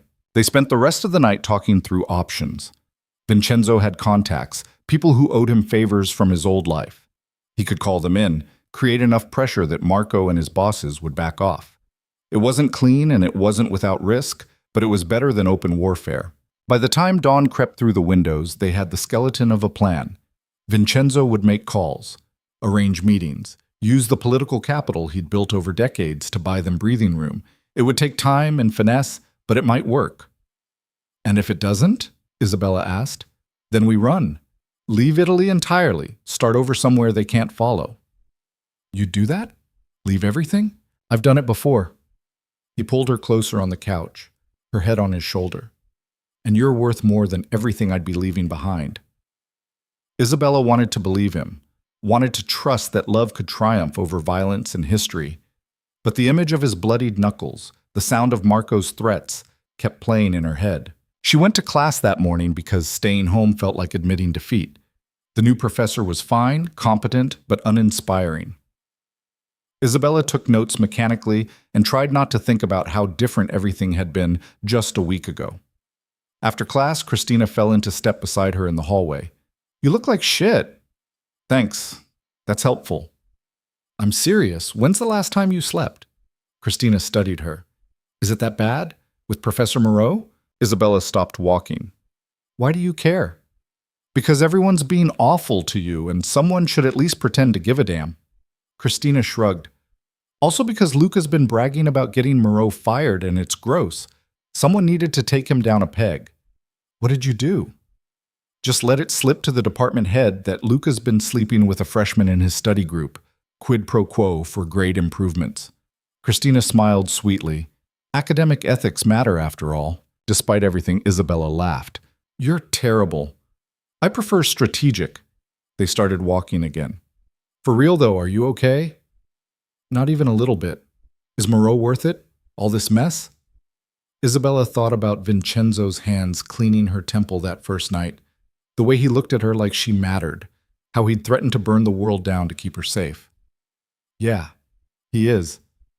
Then fuck everyone else. Do what makes you happy. It was simplistic advice, the kind that ignored real consequences and complicated realities. But it settled something in Isabella's chest anyway. She was done apologizing for wanting something, done making herself small to avoid judgment. The scandal would pass or it wouldn't. The university would forgive her or it wouldn't. But she'd chosen Vincenzo, and she wasn't unchoosing him because it got hard. Her phone buzzed, text from an unknown number with a photo attached. Isabella opened it and her stomach dropped. It was her, jogging, taken from a distance but clear enough to recognize. The timestamp said this morning, the route she always took. Underneath a message. Nice form. Would hate to see you trip. She stopped in the middle of the hallway, her hands shaking so hard she nearly dropped the phone. Isabella? Christina's voice sounded far away. What's wrong? Isabella showed her the photo. Christina's eyes went wide. Holy shit! Who sent that? Someone trying to scare me. It's working. Jesus, Isabella, you need to call the police. And tell them what? Someone took my picture while I was in public? Isabella's voice came out bitter. That's not illegal. It's harassment, stalking. It's a warning. Isabella deleted the photo, blocked the number. Like that would help. I need to go. She called Vincenzo the second she was outside, walking fast toward the metro station. He answered on the first ring. They sent me a photo. Me jogging this morning. With a threat. His voice went deadly quiet. Where are you right now? Heading to the metro. Don't. Stay on campus, public place. I'm sending someone to pick you up. Who? A friend. Someone I trust. Black sedan, license plate ending in 847. Don't get in any other car. Vincenzo, you're scaring me. Good. Be scared. Be careful. I'll explain when you get here. He paused. I love you. Remember that. The car arrived 20 minutes later, exactly as described.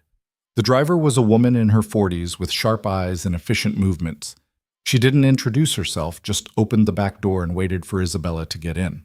They drove in silence through Milan's tangled streets, taking what felt like a deliberately confusing route.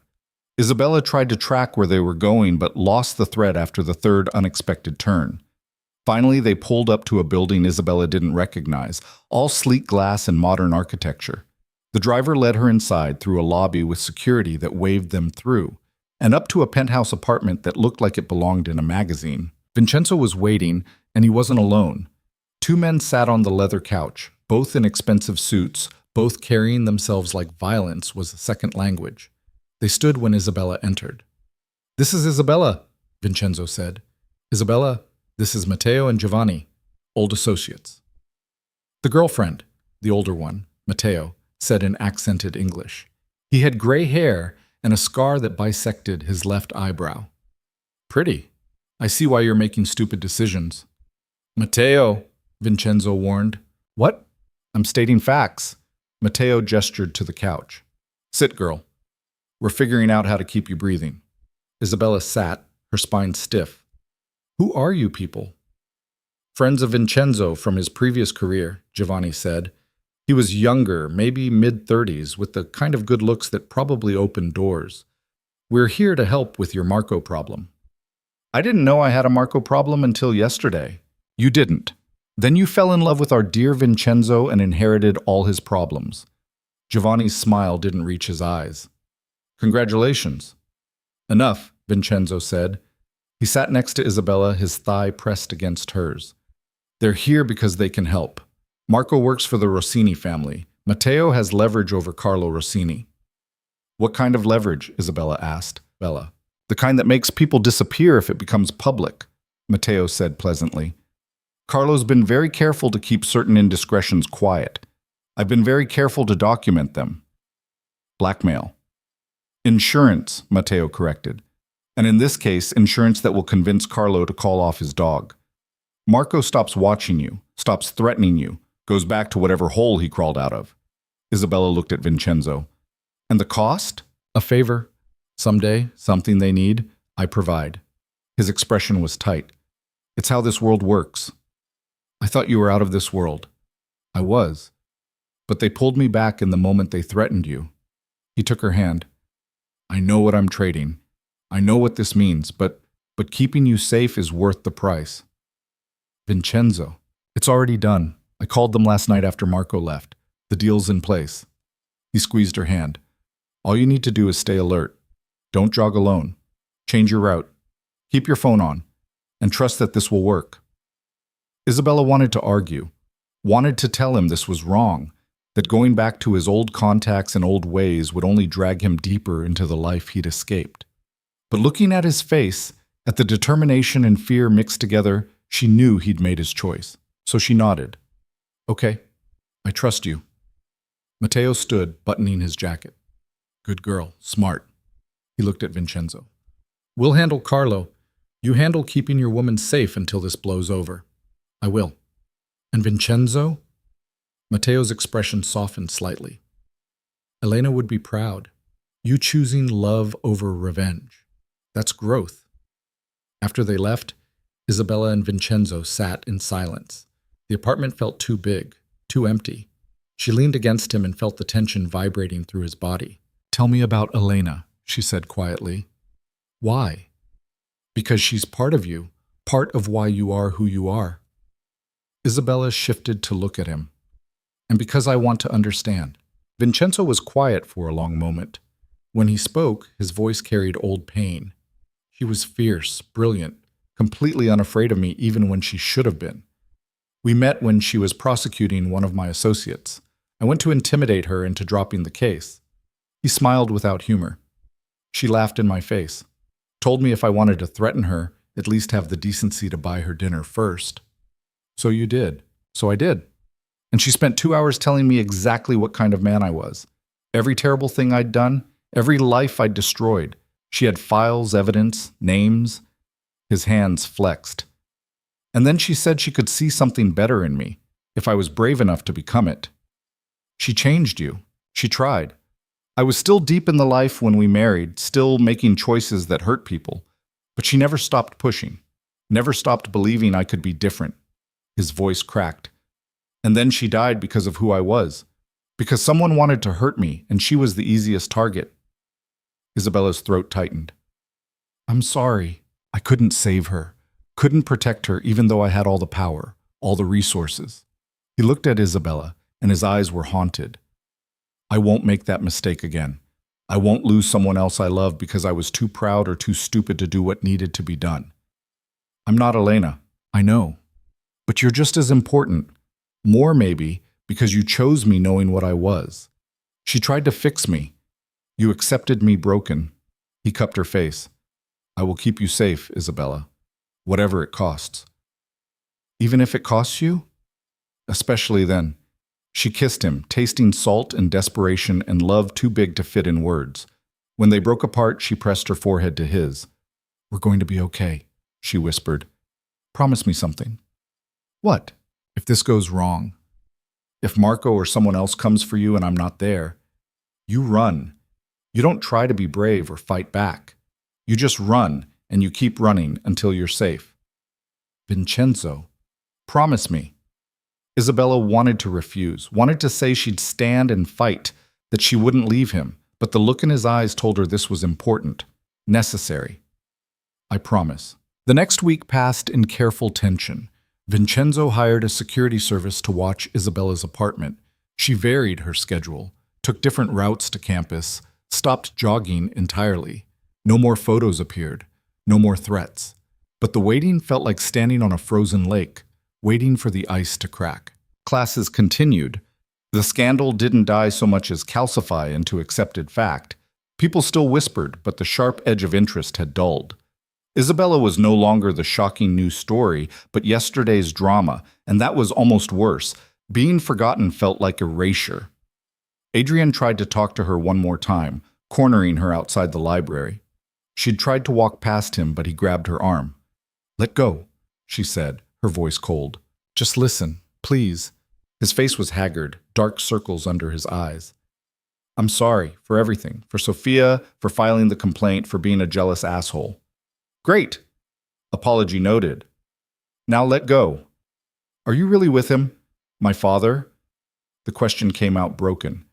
Because if you are, I need to know. I need to understand what I lost. Isabella yanked her arm free. You didn't lose me, Adrian. You threw me away. There's a difference. I made mistakes. You made choices. And yeah, I'm with Vincenzo. Not to hurt you or get revenge or whatever narrative you've built. But because he sees me as a person instead of a possession, because he values my mind as much as my body, because he makes me want to be better instead of smaller. She stepped back. I hope you find someone who makes you feel that way. But it was never going to be me. She left him standing there and didn't look back. That night, Vincenzo called her with news. Carlo Rossini had recalled Marco. The threat was over. Matteo's leverage had worked exactly as promised, and the Rossini family wanted no part of whatever trouble Vincenzo's student girlfriend might bring. It's done, Vincenzo said, and she could hear the relief in his voice. You're safe. Isabella should have felt lighter, should have celebrated. Instead, she felt the weight of what he'd traded to make this happen, the favor he now owed, the door back into his old life that had cracked open just enough to let the darkness seep through. What happens now? She asked. Now we live. Build something real, figure out what comes next. And when Matteo calls in that favor, I'll handle it when it comes. Together, like you said. 2 days later, Isabella walked into Vincenzo's apartment and found him at the dining table, surrounded by papers and his laptop. He looked up when she entered, and there was something different in his expression. Hope, maybe. Or possibility. What's all this? She asked. Job offers. 3 universities want to interview me for teaching positions. He gestured to the papers. Florence, Rome, and 1 in Verona, all outside the reach of Milan's scandal mill. That's amazing. There's more. He pulled out another letter. I've been contacted by a publisher. They want me to write about transitional justice in Renaissance literature. Apparently, my particular background makes me uniquely qualified. Isabella laughed despite herself. Your background as a reformed criminal? Precisely. He stood and crossed to her. The point is, this isn't the end. We have options. We have a future. We. She tested the word. You're sure about that? More sure than I've been about anything. He took her hands. I know it's fast. I know it's complicated. But I want to build a life with you, Isabella, whatever that looks like, wherever it takes us. Even if it means leaving Milan? Especially if it means leaving Milan. This city has too many ghosts. He pulled her closer. Come with me. We'll start over. New city, new university. You can transfer your credits, finish your degree somewhere people don't know your name. That's running away. No, that's moving forward. His expression was earnest. There's a difference between running from something and running towards something better. Isabella thought about it, about leaving behind the scandal and the whispers and the complicated mess they'd made, about starting fresh somewhere new, with Vincenzo beside her instead of hidden in stolen moments. Okay, she said, let's do it. Let's start over. He kissed her then, deep and thorough, and she felt something settle in her chest. This was real. They were real. Everything else was just noise. Florence in September was golden light and terracotta rooftops, the kind of beautiful that made Isabella understand why people wrote poetry about Italy. They'd moved into a small apartment near the Arno, close enough to hear church bells, but far enough from the tourist centers to feel like real life instead of performance. Vincenzo started his new position at the university teaching comparative literature. Isabella transferred her credits and enrolled as a graduate student in a different department entirely. No overlap. No appearance of impropriety. They'd learned that lesson the hard way. The first month was adjustment and unpacking and learning to live together without the shadow of scandal hanging over them. Vincenzo cooked elaborate dinners that sometimes burned because he got distracted reading. Isabella left books everywhere and hair ties on every surface. They argued about stupid things like whether the thermostat should be set at 20 or 22 degrees, and important things like what they wanted their future to actually look like. It felt startlingly normal, almost boring. Isabella loved every minute of it, but the past had a way of refusing to stay buried, and 3 months into their new life, it came knocking. Literally. Vincenzo answered the door one Saturday morning while Isabella was still in bed reading, and she heard a woman's voice she didn't recognize. Sharp, educated, with the kind of authority that made people stand straighter. Vincenzo Moreau? Yes. Can I help you? My name is Giulia Marchesi. I'm a journalist working on a piece about organized crime families in Sicily and their transitions to legitimate business. A pause. I was hoping to interview you. Isabella sat up, her stomach dropping. She pulled on Vincenzo's shirt from the night before and padded to the doorway where she could see without being seen. The woman was in her 40s, dressed in a sharp blazer, holding a recording device. Vincenzo stood in the doorway, blocking her entry, his posture tense. I'm not interested, he said. I understand your reluctance, but I'm not writing an exposé. I'm interested in redemption narratives. People who left that life and built something different. Giulia's expression softened slightly. I spoke with Matteo Russo. He said you were one of the few who actually got out. That you're teaching now. Doing real good. Matteo talks too much. He respects you. Said if anyone could explain what it takes to truly change, it's you. She pulled out a business card. Just think about it. My number's there. If you change your mind.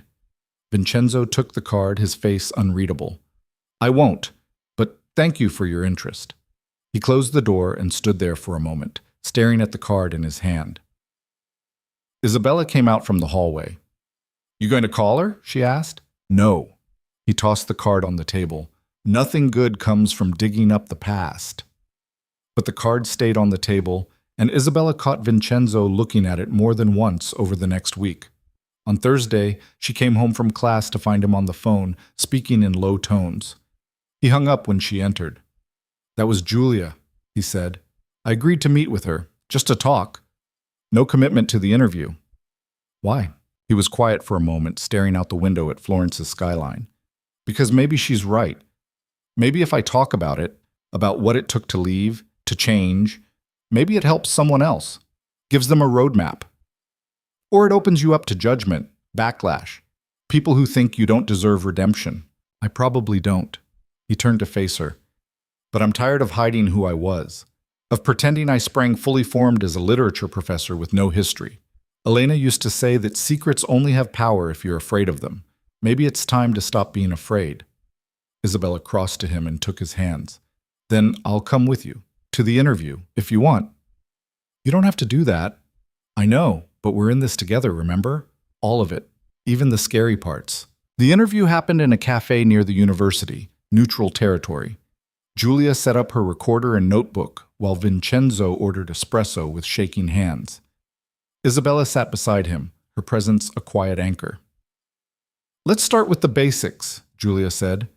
"When did you first become involved with organized crime?" Vincenzo took a breath. "I was 15. My father ran a crew in Palermo. It wasn't a choice so much as an inheritance. You were born into it or you weren't. And you were good at it. I was efficient. I understood the psychology of power and fear. By 25, I was running my own operations." His voice was matter-of-fact, almost clinical. "I hurt people, killed people, built an empire on violence and intimidation." "What changed?" "I met someone who saw past the power to the person underneath. My wife, Elena. She was a prosecutor, ironically enough. She challenged me to be better, to use my intelligence for something other than destruction." He paused. "And then she died because of who I was. Because someone wanted to hurt me, and she was the easiest target." Julia's expression softened. "I'm sorry. So was I. Sorry enough to walk away, to reinvent myself." Vincenzo looked at Isabella. "But reinvention isn't a single moment. It's daily choices, daily work to be someone different than who you were." "Do you think people can truly change?" Julia asked. "Or are we just performing versions of ourselves?" "I think change is possible but never complete. I'm still the man who did terrible things. I carry that history in my body, my instincts. When someone threatens someone I love, my first thought is still violence." His hand found Isabella's under the table. "But I've learned to choose different second thoughts, different actions. That's not performance, that's growth." They talked for over an hour, Vincenzo answering questions with unflinching honesty. He didn't minimize what he'd done or romanticize his exit. He talked about the cost of violence, the weight of guilt, the daily work of becoming someone worthy of the second chance he'd been given. When it was over, Julia packed up her equipment. "Thank you for your candor. This is going to be a powerful piece." "When does it publish?" Isabella asked. 2 months. "I'll send you an advance copy." Julia hesitated. "For what it's worth, I think what you're doing, both of you, is brave. Building a life despite everything working against you." After she left, Vincenzo and Isabella walked along the Arno in silence. The sun was setting, painting the water gold and rose, and tourists snapped photos on the Ponte Vecchio. Life continued, oblivious to their small drama. "You okay?" Isabella asked. "I don't know. Ask me when the article publishes." He pulled her close. "What if this destroys what we've built here? The university finds out about my past, decides I'm not the kind of person they want teaching their students. Then we'll deal with it, together." She stopped walking and turned to face him. "But I think you did the right thing, telling your story, owning it instead of hiding from it. Even if it costs us?" "Even then, because living in fear of exposure isn't really living." Isabella took his face in her hands. "Besides, you said it yourself. Secrets only have power if you're afraid of them."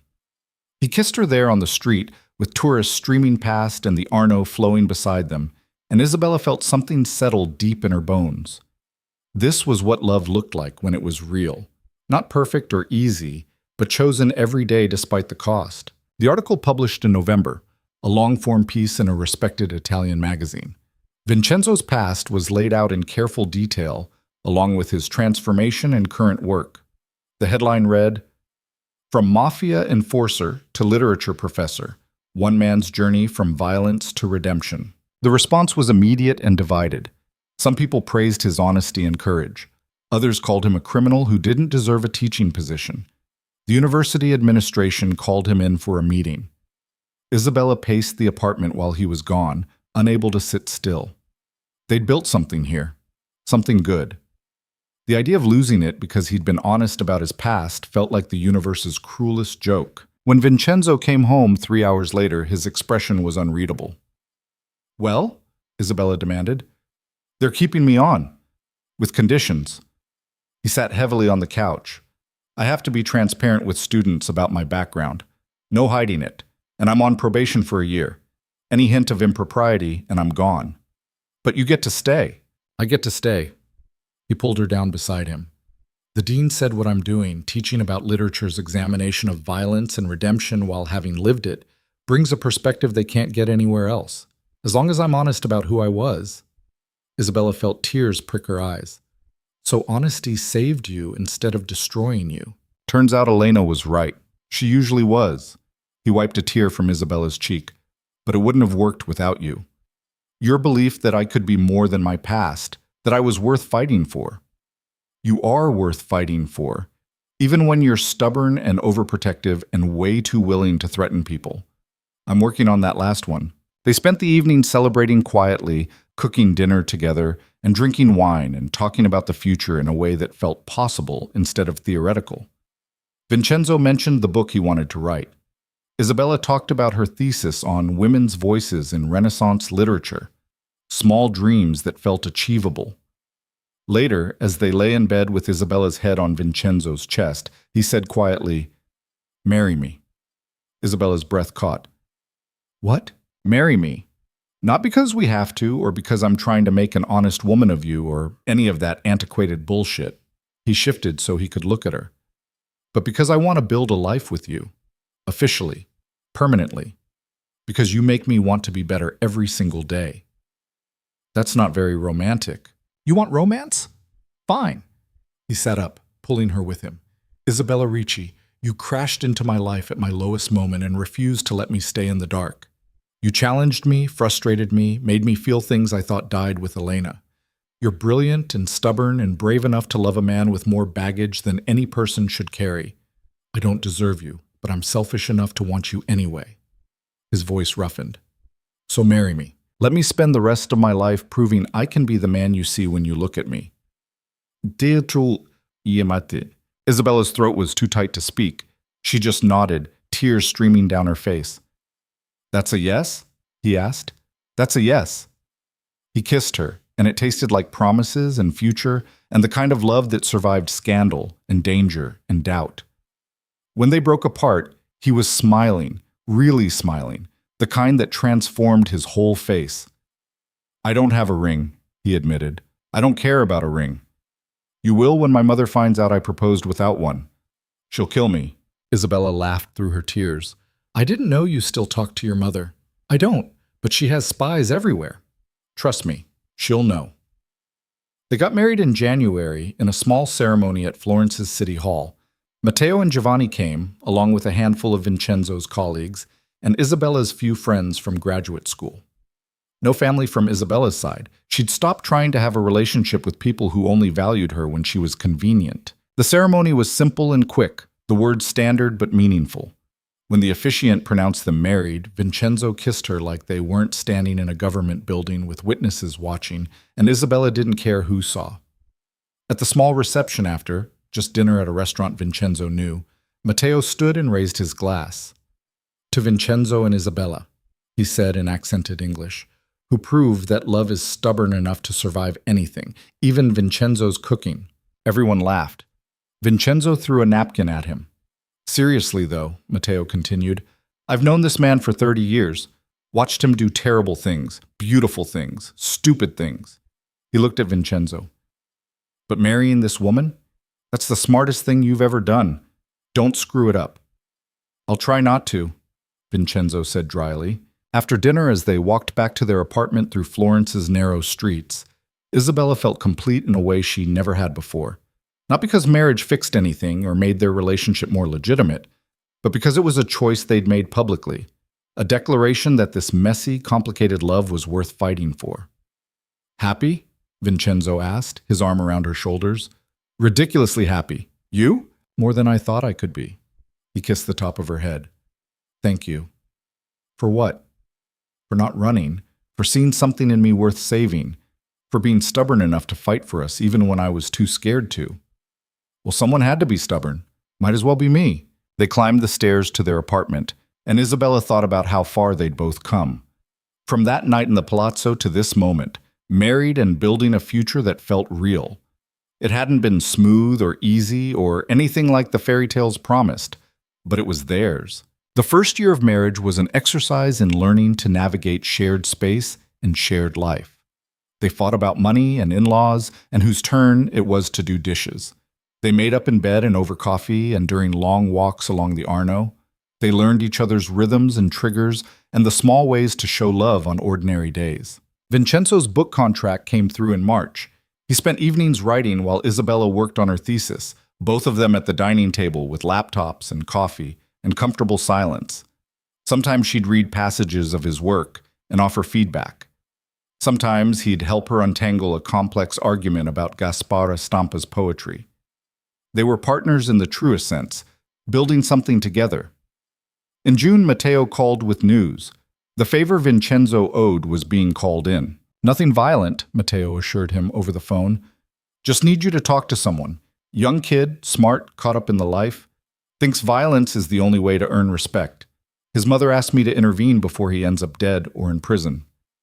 Vincenzo met the kid, Antonio, 17 with old eyes, at a cafe. Isabella came too, sitting at a nearby table pretending to read while actually listening. "You're the guy who got out," Antonio said, his voice hard with skepticism. "I'm a guy who got out, not the only one, but yeah." Vincenzo sipped his espresso. "What do you want to know?" "Why should I believe this reformed criminal bullshit? Everyone knows guys like you don't change. You just get better at hiding what you are." "You're right, I haven't changed completely. I'm still the man who killed people. That doesn't go away." Vincenzo's voice was steady. "But I choose different actions now, different priorities. That's not hiding what I am. That's growing into something better." Sounds like coward talk. Maybe. Or maybe real courage is choosing not to hurt people when violence would be easier. Vincenzo leaned forward. "Let me ask you something. What do you want from this life? Actually want, not what you think you're supposed to want." Antonio's bravado cracked slightly. "Respect, money, power. And you think violence gets you that? It's gotten everyone else that. Short term, maybe. But look at where those men end up. Dead, in prison. Alone because everyone around them is motivated by fear instead of loyalty." Vincenzo pulled out his phone, showed Antonio a photo of Isabella. "I spent 30 years earning respect through fear. Now I have actual love from someone who sees all of me and chooses to stay. That's worth more than any empire I built on violence. That's just one person. One person who makes me want to be better is worth more than 100 people who fear me." Vincenzo pocketed his phone. "I'm not going to tell you what to do. You're going to make your own choices. But know that the life you're choosing has an expiration date. And when it ends, you'll either be dead or wishing you were."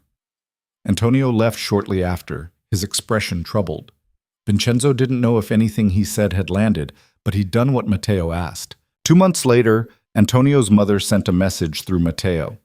Antonio had left the crew, was going back to school. It wasn't a guarantee he'd stay out, but it was a start. "You did good," Isabella said when Vincenzo told her. "I just talked to him." "You showed him a different path. That matters." She curled up against him on the couch. "You're helping people, Vincenzo. Really helping them. That's redemption in action." The comment stuck with him. Over the next year, Vincenzo started formally mentoring young men trying to leave organized crime. It started small, a few referrals from Matteo, word of mouth, but it grew into something structured, something real. He partnered with a nonprofit organization that helped former criminals reintegrate into society, offering job training and education support. Vincenzo ran workshops on transitioning out of violent lifestyles, using his own story as a framework. He was brutally honest about the difficulty, the daily choices, the fact that you never fully escaped who you'd been. Isabella watched him come alive in this work in a way even teaching didn't quite reach.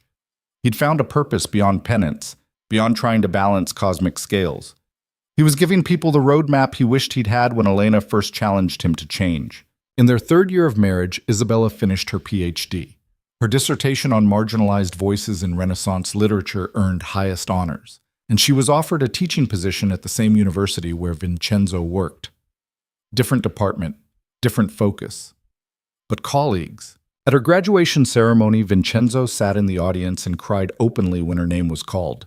She'd come so far from the broken girl in his study, and watching her walk across that stage in full academic regalia made him feel like he'd witnessed a miracle. After, at the small celebration with friends, Isabella gave a toast. 3 years ago, I thought my life was ending. My boyfriend had cheated with my sister, my family had rejected me, and I'd just been humiliated in the worst way possible. I walked into a stranger's study crying and bleeding, and that stranger changed everything. She looked at Vincenzo. He didn't fix me or save me.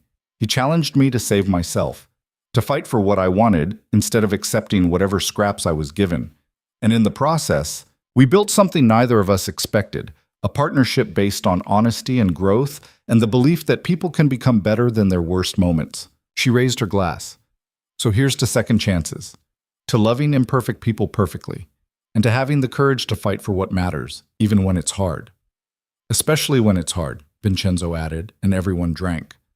That night, lying in bed, Isabella said, "I want to have a baby." Vincenzo went still. "What? A baby? I want to start a family with you." She rolled over to face him. "I know it's complicated. Your age, your past, the fact that we're both working, but I want it anyway. I'm 53, Isabella. By the time the kid graduates high school, I'll be in my 70s. So? You're healthy, active.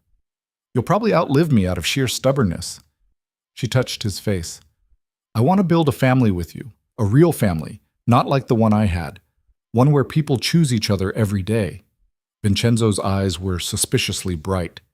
"You're sure?" "Completely sure."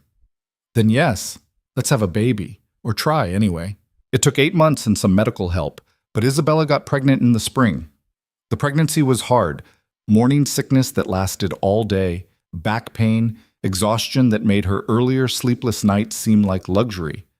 But Vincenzo was there for all of it, rubbing her feet and making ginger tea and reading parenting books with the same intensity he brought to Renaissance poetry. Their daughter was born on a snowy December morning, 7 pounds of screaming indignation. They named her Elena, after the woman who'd started Vincenzo's transformation. It felt right, honoring the past while building the future.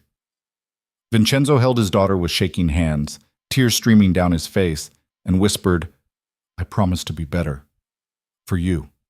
I promise." Isabella watched him with their baby and felt her heart crack open in the best way. This man who'd done terrible things, who carried so much guilt and history, was going to be an incredible father. She could already see it in the gentleness of his touch, the awe in his expression. The first year of parenthood was chaos. Sleepless nights and endless diapers, and the particular panic of being responsible for a tiny human. But it was also joy. Elena's first smile, her first laugh, watching Vincenzo sing Italian lullabies at 3 in the morning. Isabella went back to teaching part-time when Elena was 6 months old. Vincenzo adjusted his schedule to share parenting duties. They hired a nanny for the hours when they both had classes, but mostly they tag-teamed, passing their daughter between them with the ease of practice. On Elena's first birthday, they threw a party in their apartment. Matteo came with a ridiculously expensive gift. Vincenzo's colleagues brought books and toys. Isabella's few friends from graduate school showed up with wine and sympathy for the exhausted parents. As Isabella watched Vincenzo hold Elena while she destroyed a cupcake, she thought about how far they'd come. From scandal and danger to this, domestic chaos and profound love. "What are you thinking?" Matteo asked, sidling up beside her. "That life is weird. 3 years ago I was crying in a bathroom over my cheating boyfriend. Now I'm married to a reformed criminal with a baby and a PhD. Weird is one word for it." Matteo sipped his wine. "Miraculous is another. You two beat odds that would have destroyed most couples. We're stubborn. You're fighters. Both of you." He watched Vincenzo wipe frosting from Elena's face with a gentleness that belied his violent past. "He's a better man because of you, you know. Not that he was bad before, but you made him want to be extraordinary. He made himself extraordinary. I just believed he could. Sometimes that's all someone needs. Someone who believes in them." When Elena turned 2, Vincenzo's book was published. It became an unexpected bestseller, translated into multiple languages, taught in criminology and literature courses. He did interviews and speaking engagements, always honest about his past and the ongoing work of redemption. Some people criticized him, said he was profiting from his crimes. Others praised him for his honesty and the practical roadmap he'd created for others trying to leave violent lives. Vincenzo took both in stride, focused on the work rather than the acclaim. His mentoring program expanded, partnered with prisons and halfway houses. He taught workshops on conflict resolution and emotional regulation, using literature as a framework for understanding human nature. The kid he'd first talked to, Antonio, came back to volunteer, sharing his own story of leaving gang life. Isabella watched her husband become something she'd always known he could be, a force for actual good. Not performing redemption, but living it daily. And she felt proud in a way that had nothing to do with his accomplishments and everything to do with his character. On their 5th wedding anniversary, they took Elena to the palazzo in Milan where they'd first met. It had been sold and converted into a museum, the private suites now public spaces. They walked through the halls where Isabella had run crying, where Vincenzo had bandaged her temple and given her whiskey and kindness. "This is where Mama and Papa met," Vincenzo told Elena, who was more interested in the frescoes than the story. "It looks different than I remember," Isabella said. "Smaller, less intimidating. Or maybe you're bigger, less easily intimidated." They found the study, now a reading room open to visitors, and stood in the doorway. Isabella remembered stumbling through that door, broken and lost. Remembered Vincenzo's hand steadying her, his voice cutting through the pain.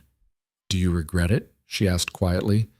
"Everything that happened because of that night?" "Not even a little bit." He pulled her close, Elena squirming between them. "I'd do it all again. The scandal, the danger, all of it. Because it led to this. To you. To her. To a life worth living. Even the parts where you lost your job and almost lost everything. Especially those parts. They taught me what actually matters." He kissed her forehead. "You taught me what actually matters." Elena started fussing, hungry and tired of being held. They left the palazzo and found a restaurant nearby, feeding their daughter pasta she mostly wore instead of ate. Normal family chaos that felt extraordinary because it was theirs. That night, after Elena was asleep and they were curled up on the couch, Vincenzo said, "I'm thinking of writing another book. About partnership. About how love between imperfect people can be the catalyst for real change. Using us as the case study? If you're okay with that. I'd change names, protect privacy, but our story, how we found each other at our worst and built something at our best, I think it matters. I think people need to know that redemption isn't a solo journey." Isabella thought about it. About their story being public, being examined, being picked apart by strangers. About the vulnerability and exposure. "Okay," she said finally, "but I get to read it before it's published, and veto power over anything too personal. Deal." He wrote the book over the next 2 years, showing Isabella chapters as he finished them. It was raw and honest, examining not just his transformation but hers too. How she'd grown from someone who made herself small to someone who demanded her full space in the world. How they'd challenged each other to be better, braver, more honest. The book published when Elena was 4 and became even more successful than the first. It resonated with people in unexpected ways. Not just those leaving criminal lifestyles, but anyone trying to build a life with someone complicated. Anyone fighting to become better than their worst moments. Vincenzo did a book tour, and Isabella came with him when her schedule allowed, fielding questions about what it was like to love someone with such a dark past. She was honest about the fear, the doubt, the moments she'd wanted to run, but also about the joy and growth and profound partnership they'd built. At a reading in Rome, a young woman approached Isabella after. "I'm dating someone who's trying to leave gang life. Everyone tells me I'm stupid, that he'll never change, but your story gives me hope." Isabella took her hands. "Hope is good, but also be realistic. Change is possible, but it's hard, daily hard. Make sure he's doing the work, not just promising to. And make sure you're not sacrificing yourself to save him. How do I know the difference? If you're growing too, if the relationship makes you bigger instead of smaller, that's partnership. If you're shrinking to accommodate his issues, that's sacrifice." Isabella squeezed her hands. "Trust your gut, and don't settle for potential. Demand actual demonstrated change." The woman left looking thoughtful, and Vincenzo put his arm around Isabella. "Good advice. Learn from experience." On Elena's 5th birthday, Isabella found out she was pregnant again. It was unexpected. They'd assumed one child was their lot. But welcome. Their son was born the following spring, healthy and loud and immediately adored by his big sister. They named him Marco, after Vincenzo's grandfather who'd been a fisherman instead of a criminal. A man who'd chosen honest work and simple life. It felt right, honoring the roads not taken, the different choices that might have been. Watching Vincenzo with 2 children, patient and present in ways his own father had never been, Isabella felt the circle closing. He'd broken the cycle of violence that had defined his family for generations. Their children would grow up knowing love without fear, discipline without brutality, strength without violence. When Marco was 6 months old, Matteo died. Heart attack, quick and relatively painless. At the funeral, Vincenzo gave a eulogy that made even hardened criminals cry. Matteo was complicated, he said. He did terrible things in service of a terrible system, but he also showed loyalty and love to those who mattered to him. He helped me when I was trying to leave, asked for nothing in return except that I become someone worth the help. He was my friend when I had few. And he believed in second chances, not just for me, but for everyone he mentored over the years. After, standing at the grave, Vincenzo told Isabella, "I'm the last one left, the last of the old guard trying to live differently." Then keep living differently, keep showing it's possible. That's how you honor him. The years passed in the beautiful chaos of family life. Elena started school, brilliant and stubborn like her mother. Marco learned to walk and immediately started climbing everything in sight. Vincenzo's hair went fully gray. Isabella's first book was published, a scholarly examination of women's voices in Renaissance literature that won awards. They bought a house outside Florence with a garden where the kids could play. Vincenzo taught Elena to cook his grandmother's recipes. Isabella read to Marco every night, the same way she still read with Vincenzo sometimes, trading off paragraphs. On their 10th wedding anniversary, they went back to the restaurant where they'd had their first date. Same table in the corner, same wine. But everything else was different. "Do you ever miss it?" Isabella asked.